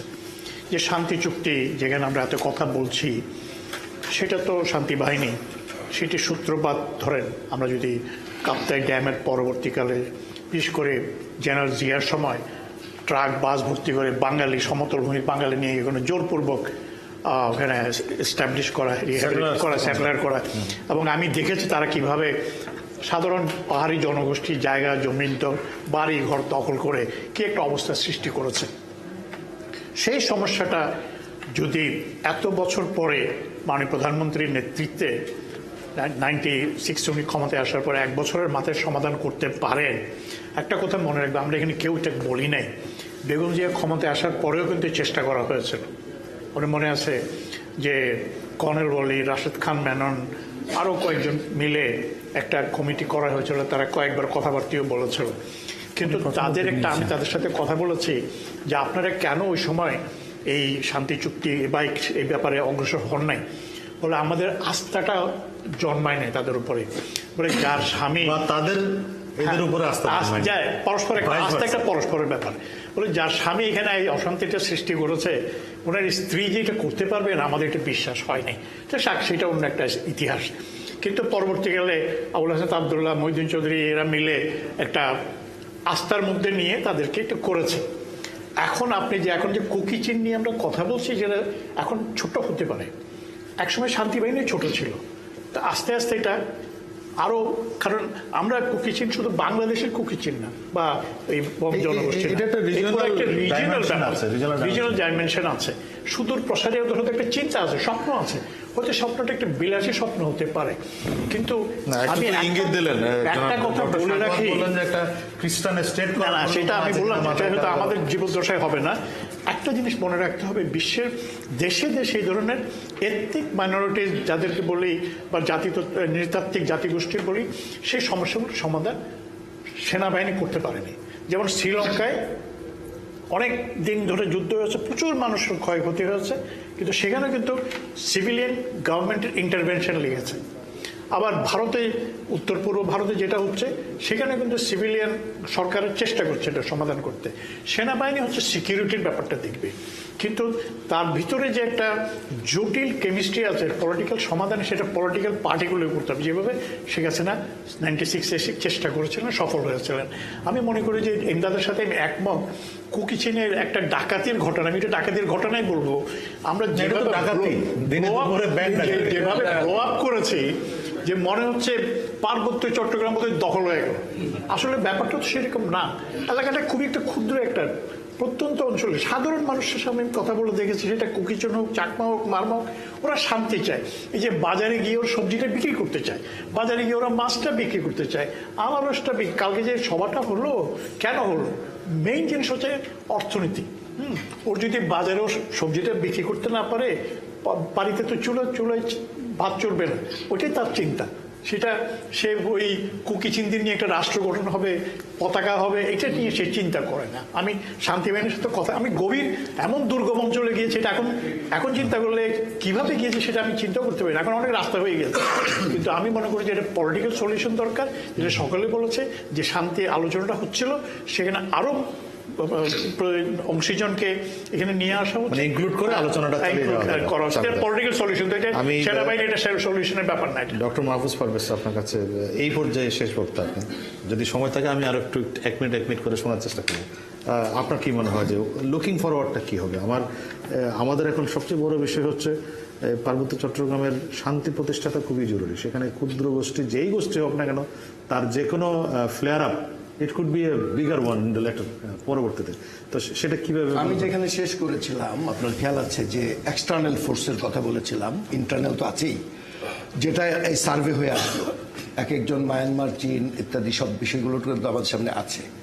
তাহলে ব্যাপারটাকে আপনি যদি হলিস্টিক অ্যাপ্রোচের মধ্যে না আনেন, একমাত্রিক কোনো ব্যাপার দিয়ে একটা গন্ডগোল হলো, আমরা লাফায় গিয়ে লাঠিসোঁটা নিয়ে পড়ে গেলাম, যে নিরাপত্তা আনতে হবে না। এর পলিটিক্যাল ডাইমেনশন এবং এর এথনিক ডাইমেনশন ভেতরে কি আছে, এটাকে একটা হলিস্টিক অ্যাপ্রোচে বিষয়টাকে দেখতে হবে। এটা হলো নাম্বার 1 ইম্পারেটিভস। দ্বিতীয় ঘটনাটি হলো এটাকে অতি ছোট করে দেখা, অতি বড় করে দেখা, এইগুলা খুব অবজেক্টিভ না, এটা সাবজেক্টিভভাবে দেখার বিষয়টা। আমরা কি তাদের গিয়ে ইনকোয়ারি করেছি, তাদের সাথে ডায়লগ করেছি, স্টেক হোল্ডারদের সাথে কথা বলেছি? আপনি ডায়লগ তো চলছিল, আপনি কথাটা শুনেন। মণিপুরে যখন ঘটনাটা হলো মিত্রদের সাথে, অমিত শাহ 48 ঘন্টার মধ্যে আপনার ইয়েতে গেছে, এই মণিপুরে এসেছে। রামুর ঘটনার পর এই যে আমরা এখন বলছি রাজনৈতিক অংশগ্রহণের কথা, ওখানে তো আপনার আঞ্চলিক পরিষদ আছে, তাদেরকে ডাকা হয়েছে বা তারা গিয়েছে, স্বরাষ্ট্রমন্ত্রী গেছে, সেটা ঠিক আছে আইন শৃঙ্খলাগত দিক থেকে। ওখানে যারা পলিটিক্যাল ফোর্সগুলো আছে আমরা তো তাদেরকে অ্যাক্টিভ করার কথা বলছি। পলিটিক্যাল ফোর্স তো কোনো একটা দলের সভাপতি না। এখানে আপনি দেখেন, আপনার খুবই সৌভাগ্য আমাদের যে 24 বছর ধরে একটা শান্তি চুক্তি এক্সিস্ট করেছে। আপনি নর্থ ইস্টের কথাগুলো অনেকেই বলেছে, আপনি এটা বলেন নাই ওখানে কোনো চুক্তি 5 বছরের পরে টিকে নাই। আলফার সাথে আজকে চুক্তি ভাঙে, কালকে করে, নাগাদের সাথে করে। 24 বছর একটা জিনিস এখানে একটু বলতে চাই, মিজোর সাথে মিজোর ন্যাশনাল লিবারেশন ফ্রন্ট লালডাঙ্গার সাথে এটা টিকে ছিল। টাইম টু টাইম এটাকে আবার আপডেট করতে হয়েছে, রাজীব গান্ধী পর্যন্ত আসছে। কিন্তু আপনি বাংলাদেশেরটা তো ইউনিক। আমার তো সামনে একটা ফ্রেম আছে, শান্তি চুক্তি আছে, আমরা তো একটা শান্তি প্রক্রিয়ার মধ্যেই আছি। আপনি বলছেন যে এটার অধিকাংশ হয়েছে, অধিকাংশ হয় নাই, ইটস এ কন্টিনিউয়াস প্রসেস। এখন এই ফ্রেমটাকে throughout the Chittagong hill ট্যাক্সে কিভাবে আপনি আনতে পারেন, এটাকে কিভাবে ইফেক্টিভ করতে পারেন, তাহলে ইলেকশনের প্রশ্ন আছে, তাদের পার্টিসিপেশনের প্রশ্ন আছে, এগুলোর ব্যাপার। কিন্তু এগুলো তো করতে পারছে না, এগুলো এই জায়গাগুলো আমরা ফেল করেছি। এগুলোর কিছুটা তো আপনার এইসবের ফেইলের বাই প্রোডাকশনই তো আজকে ওই অসন্তোষগুলো আসা। এগুলো তো কোনো আপনার গাইবি গজব না, এগুলো আমাদের কোনো অপরাধের, আবার তোমার পাপের ফসল কবিতার লাইন যদি আপনি নেন। এগুলো কি বাইরের থেকে ইনস্টিগেট করে কখন? যদি আমি আমার লোককে অসন্তুষ্ট করি, তখন বাইরের একজন কেউ এসে তার মধ্যে হাওয়া দিলে সে আরো লাফায় পড়ে। আমি আমার এই নাগরিককে গণতান্ত্রিক দেশে তো এইভাবে আমি করতে, আমার তো তার সাথে একটা কন্টিনিউয়াস।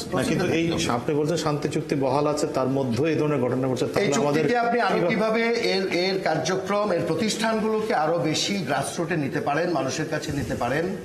প্রকৃত অর্থে শান্তি চুক্তি আপনি দেখেন, এই এতটা ধারা হয়েছে, অতটা ধারা হয়েছে, এগুলো যান্ত্রিক বিষয়, একটা ধারা একদিনে হয় না, অনেক নিয়ে মামলাও চলছে। কিন্তু এর অপারেশনাল কাজগুলো তাকে সামাজিকভাবে কাজ করতে দেওয়া, এবং তারা যে এই অঞ্চলের শান্তির জন্য আরো স্টেক হোল্ডার, সিভিল মিলিটারি অ্যাডমিনিস্ট্রেশনকে সাথে নিয়ে কাজগুলোকে করা, এই প্রসেসগুলোকে আরো বাড়ানো দরকার, নাম্বার 1। নাম্বার 2, আমি আরেকটা বলে শেষ করছি, সেটা হলো এখানে আপনি নিজে বা আমাদের মিসবাহ কামাল সাহেব আছেন, আমাদের যে একটা অ্যাপ্রোচ যে সবসময় বলছি যে হয় এটা মিলিটারি হবে, নাহলে পলিটিক্যাল হবে। আমরা কিন্তু সোশ্যাল অ্যাপ্রোচটাকে মিস করি। আপনি এই নিয়ে একটা ইনডেপথ রিসার্চ হওয়া দরকার। এখানে মানুষের সাথে যে ডায়লগ এবং তাদের সাথে যে আপনার তাদের গ্রিভেন্সটাকে বের করে মধ্যে একটা সম্পৃক্ত, না আমাদের উচিত হবে আমরা খুব ইনডেপথ, এটা তো হাইপোথেটিক্যালি বা আপনার এখানে আমি একটা টার্ম বসে বসে বানালাম, আপনি টার্মটাকে উইদিন কোড বলছি, নস্টালজিক হ্যাংওভারের ব্যাপার না। এত সালে আমি এই করেছিলাম, অত সালে এই করেছিলাম, that's not the nostalgic hangover. আপনি আজকে গিয়ে তার সাথে কথা বলে কোনো এম্পিরিক্যাল ডাটা আমি এনেছি, আজকের তথ্য আমার কাছে আছে, বা কোনো এথনোগ্রাফি করে আমি ওদের সাথে কথা বলে আজকের কিছু এনেছি, আমাকে এটা করতে দেওয়া হচ্ছে না কেন বা আমরা করছি না কেন, তাহলে তো আপনি পিকচারটা পাচ্ছেন। That's a good approach. আমি সময় প্রায় শেষের দিকে, যদি 1 মিনিট করে আমি একটু এমদাদ ভাই আপনাকে দিয়ে সুযোগ বোঝা যায়, জনাব এমদাদুল ইসলাম, 1 মিনিট যদি মনে করেন যে নেক্সট ওয়ে ফরওয়ার্ডটা আমরা কিভাবে করতে পারি। ধন্যবাদ। আসলে এই ডায়ালগের কথা যেটা বলা হচ্ছে, সেখানে একটা মাহফুজ একটা বলছে যে মিলিটারি এবং পলিটিক্যালের বাইরেও সোশ্যাল একটা নট দ্যাট সিনারিও তৈরি করা দরকার। এটা হচ্ছে it's a question of expertise. K who is handling, তার ওই কোনো অভিজ্ঞতা আছে কিনা, তার কোনো এক্সপিরিয়েন্স আছে, তার পারসেপ্টাস আছে, তার উইজডম আছে কিনা সেটাকে হ্যান্ডেল করার মতো। আমি এখন চট্টগ্রাম জেলা আওয়ামী লীগের সভাপতি, তাহলে আমারই বসাই দিতে হবে নাকি? আমি বান্দরবনের জেলা, first question is that what he knows. That's important. আমি যখন ওই আমার বইটা এখন প্রফেসর মিসবাহ কামালের হাতে আছে, when I was dealing with the cannibals in Africa, there are hundreds of officers, 91টা দেশের অফিসার ছিল, জেনারেলরা ছিল, সব খালি বসে বসে তসবি করছে। আচ্ছা, আমি আসছি 1 মিনিট করে আপনাদের কাছে মতামত চাই, জনাব সাক্কাত। পার্বত্য চট্টগ্রাম বিষয়ক মন্ত্রণালয়টা কোথায়? এটা ঢাকা শহরের সচিবালয়ের মিনিস্টারকে কুজেন্দ্রলাল ত্রিপুরা, এখন উনি কোথায়? উনি মিনিস্ট্রিতে আছেন, পাওয়া যাবে ওনাকে। ওনাকে জিজ্ঞেস করেন। উনি কি ভিজিট করেছেন? না, আমি শেষ করি। উনি ছিলেন মন্ত্রীর সাথে ছিলেন, আমি শেষ করি। এটা তো আনুষ্ঠানিক মন্ত্রীর সাথে শুনেন না, প্রবলেমটা হিজ, যদি আমি বলি এটা ওনার প্রবলেম। উনি কয়বার বান্দরবানে গিয়ে ওনাদের সাথে আলাপ করে, ওই মিটিংয়ে হি ওয়াজ প্রেজেন্ট। কোথায় উনি? That's important. আপনি আমি শেষ করছি, কারণ এখানে অনেক কথা বলছি। শেষের দিকে আমরা একেবারেই একটা জিনিস হচ্ছে একটা হচ্ছে এক্সপিরিয়েন্স আর একটা হচ্ছে আপনার অনুধাবন। Yes. আমি যখন হিলসাইডে যাই আমার কোনো এক্সপিরিয়েন্স ছিল না, বাট আই কুড রিয়েলাইজ যে এটা পলিটিক্যাল বিষয়, পলিটিক্যালি হ্যান্ডেল করতে হবে। এই বিষয়টি একটা মন্ত্রণালয় সরকার আচ্ছা, মন্ত্রণালয়কে আরো অ্যাক্টিভ হতে হবে। মেজবা কামাল, জি, বাংলাদেশ একেবারেই রিয়েলি এক মিনিট। না, বাংলাদেশ সরকার ইতোমধ্যে কিন্তু বাঙালি ছাড়াও বাংলাদেশের আরো 50টা জাতিসত্তাকে স্বীকৃতি দিয়েছে। তার মানে বাংলাদেশে এখন 51টা জাতিসত্তার মানুষ বাস করে সরকারিভাবে। কিন্তু আপনারটা কোথায়? 51টা স্যার। তারপরও গিয়ে এরকম যদি উদ্ভব হয় সিচুয়েশন, আমি চীনের নামে বোম ইত্যাদি দিয়ে, আমি একটু শেষ করি। তা আমি মনে করি যে সরকার কিন্তু ক্রমাগতভাবে যে ডাইভার্সিটি আছে আমাদের দেশে, যে বৈচিত্র্য আছে, জাতি বৈচিত্র্য, সেটাকে স্বীকার করছে করে এবং সামনে নিয়ে আসছে, সামনে নিয়ে আসছে। তো সেই ক্ষেত্রে আমরা যারা পলিসি মেকিং এ থাকি বা মানে যারা থাকেন, তাদের কিন্তু এই যে বৈচিত্র্যের স্বীকৃতি, এবং এরা তো সবাই দেশের নাগরিক, এবং সেক্ষেত্রে নাগরিকের যে সমানাধিকার, হ্যাঁ, এই বিষয়টা কিন্তু মনে রাখতে হবে। আমরা তাদেরকে উপজাতি বলি, উপজাতি মানে কি আমরা জাতি আর তারা উপজাতি, হ্যাঁ। তো এইটাই তো এখানের মধ্যেই তো কর্তৃত্ববাদিতা আছে, হ্যাঁ। তো আমরাও একটা জাতি, তারাও আরেকটা জাতি, আমরা হয়তো সংখ্যায় বেশি, তারা সংখ্যায় কম, কিন্তু এই জাতিসত্তার সমানাধিকার এইটা সেটিও গুরুত্বপূর্ণ বিষয়। রাজকুমারের কাছে একটু শুনে, সুইচিং টু খুবই সংক্ষেপে যদি একেবারেই আসলে আমাদের দেশে এখন চলছে, এক সময় ছিল রাষ্ট্রপতি শাসিত, এখন প্রধানমন্ত্রী শাসিত। উনি যদি এটাকে, উনি আমাদের পার্বত্য যারা আছে, পার্বত্য চট্টগ্রামে যারা আছে, তাদের প্রতি মন্ত্রণালয় কোথায় আছে, সিম্পিতি আছে ওনার প্রতি, আমাদের প্রতি সিম্পিতি যেহেতু আছে, উনি একটু স্ট্রংলি ভাবে উদ্যোগ নিলে আমার মনে হয় সমস্যার সমাধানে দিয়ে যেতে পারে। অধ্যাপক কেটিএম, আসলে আমরা তো সমতলের অধিবাসী, তবুও ওই যে বাংলাদেশের সমতলও কিন্তু অনেক গোষ্ঠী আছে। হ্যাঁ, তাই ওইখানে যেটা আমরা শান্তি চুক্তিতে একটা দেখছিলাম, সেখানে হচ্ছে কি ওই এলাকার জনগণকে নিয়ে একটা পুলিশ বাহিনীর কথা গড়ার কথা ছিল। মনে হয় সেটা গড়লে একটু হলেও শান্তি বজায় থাকবে বলে আমার মনে হয়। এটা আমি সমীর দত্ত চাকমা, যদি একটু 30 সেকেন্ডে বলেন। আমরা এই আরো বৃহত্তর আলোচনার মাধ্যমে সেটা এই কুকিচিনদের সাথে আলোচনা করে মনে হয়, মানে কুকিচিনদের সাথে আপনি মনে করেন আরো আলোচনাটা দরকার, আরো আলোচনা করা। কিন্তু অধ্যাপক মেজবা কামালের মন্তব্য হচ্ছে এই সংগঠনটির কোনো ভিত্তি নেই, কোনো রাজনৈতিক পলিটিক্যাল ক্যারেক্টার নাই, তারা যে কোনো কিছু করতে পারে টাকার বিনিময়ে। কি করে তাদের সাথে? তারপরেও তারা তো মানে একটা সংগঠন। আমার মনে হচ্ছে যে স্যারেরটা ঠিক আছে, কিন্তু আলোচনার বিপক্ষে নয়, তারপর আলোচনায় মানে যাওয়া করাটাই উচিত। আচ্ছা, সবচেয়ে কাছাকাছি থাকেন অধ্যাপক তানজামা লুসাই, আপনিও কিন্তু এই জনগোষ্ঠীর একটা, আপনাকেও তারা ব্র্যাকেট বন্দি করেছে, এই লুসাই জনগোষ্ঠীকে। লুসাই বিচ্ছিন্ন কেউ কোনো নাগরিক না, বাংলাদেশেরই নাগরিক, একটা লয়াল সিটিজেন এবং সিনিয়র সিটিজেন হিসেবে আমি। তো ওই যে কথাটা হলো যে আগে আলোচনা বা শান্তি পরিবেশটা আনতে হবে আমাদের। শান্তির পরিবেশে কি কি ইকুইপমেন্টস দরকার সেটা কমিটি জোগাড় করবে সরকারে, অভিজ্ঞ সরকার শান্তি চুক্তি করে জননেত্রী শেখ হাসিনা তো এটা ফোকাস করেছেন, এবং সেই আলোকে যদি আবার আরম্ভ করা যায় রুমা অঞ্চলে বা রোয়াংছড়ি অঞ্চলে বা বোমদেরকে নিয়ে, আমার মনে হয় এটা ক্ষতি হবে। ধন্যবাদ। এখানে 30 সেকেন্ডও লাগবে না, আপনি জাস্ট মূল যদি নির্যাসটা নেন, আমাদের নাগরিক পরিষদ আলোচনার পরিসরকে আরো বাড়াতে হবে। এটা প্রাতিষ্ঠানিক কাঠামোর মধ্যে আনতে হবে, যেসব প্রতিষ্ঠান স্থানীয় সরকার পর্যায়ে আছে, আর অপ্রাতিষ্ঠানিক কাঠামোর মধ্যে শিক্ষক, সাংবাদিক, আরো যারা এক্স অফিসার্স যারা আছে বা আপনারা এক্সপার্ট আছে, ইনফর্মাল কাঠামোকে ওইখানে লাগাতে হবে। এই দুটোর ভিত্তিতে আপনি একটা সলিউশনের দিকে। অধ্যাপক আব্দুল মান্নান, আপনি দাবি করেন আপনি আদা পাহাড়ি, আপনার কাছ থেকে সেই ইয়েটা চাই। আমি এটাই বলি যে যেহেতু ডক্টর মেজবা কামাল বলেছেন আমাদের শুধু আমরা পাহাড়ি জনগোষ্ঠী বা নৃতাত্ত্বিক জনগোষ্ঠী বা যারা এখানে থাকে তাদের কথা বলি, সমতলেও অনেক এই ধরনের নৃতাত্ত্বিক জাতিগোষ্ঠী। আমরা কিন্তু একটা বাংলাদেশটা কিন্তু একটা অল ইনক্লুসিভ, সকলকে নিয়ে বাংলাদেশ, সেটি পার্বত্য অঞ্চলে থাকুক, গারো হিলসে থাকুক, আপনার সিলেটের অঞ্চলে থাকবে, এটাই ইম্পর্টেন্ট না। সকলকে নিয়েই কিন্তু বাংলাদেশ, সেটাই আমাদের চিন্তা করতে হবে। একটা সমতার ভিত্তিতে যে উন্নয়ন, অর্থনৈতিক উন্নয়ন, সামাজিক উন্নয়ন, সেটা আমাদের চিন্তা করতে হবে। এটা একদিনে হবে, একদিনে হবে না, সময় লাগবে। সুপ্রিয় দর্শক, আমরা তখন আলোচনা করছিলাম অশান্ত পাহাড়ি জনপদ, সহিংসতা বনাম সম্প্রীতি, যেটি এডিটর্স গিল্ডের আছে গোল টেবিলের বিষয়, এবং আমরা আলোচনায় অনেকগুলো বিষয় উত্থাপিত হয়েছে। একটি হচ্ছে যে 1997 সালের 2রা ডিসেম্বর যে চুক্তিটি স্বাক্ষরিত হয়েছিল, পার্বত্য চট্টগ্রাম শান্তি চুক্তি, সেটার মূল উদ্দেশ্য ছিল পার্বত্য চট্টগ্রামে একটি শান্তি প্রতিষ্ঠার পরিবেশ তৈরি করা।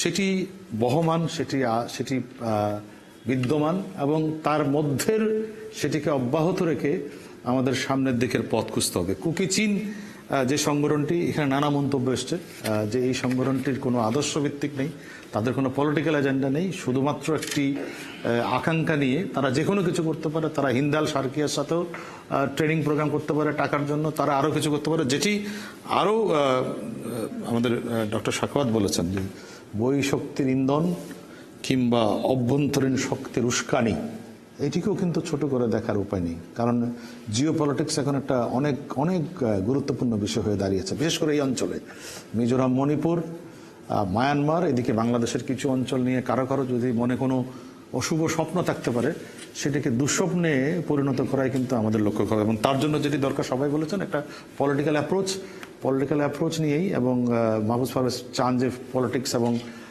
ইয়ের বাইরে নাগরিক উদ্যোগেরও দরকার, সেটি হতে পারে আমাদের সামনের দিকে অগ্রসর হওয়ার পথ। এতক্ষণ যারা অনুষ্ঠানটি দেখলেন তাদেরকে অনেক ধন্যবাদ। আপনারা যারা আজকে পার্টিসিপেট করেন আপনাদেরকে অনেক ধন্যবাদ। দর্শক, অনেক ভালো থাকবেন, আপনাদের সবার জন্য শুভকামনা।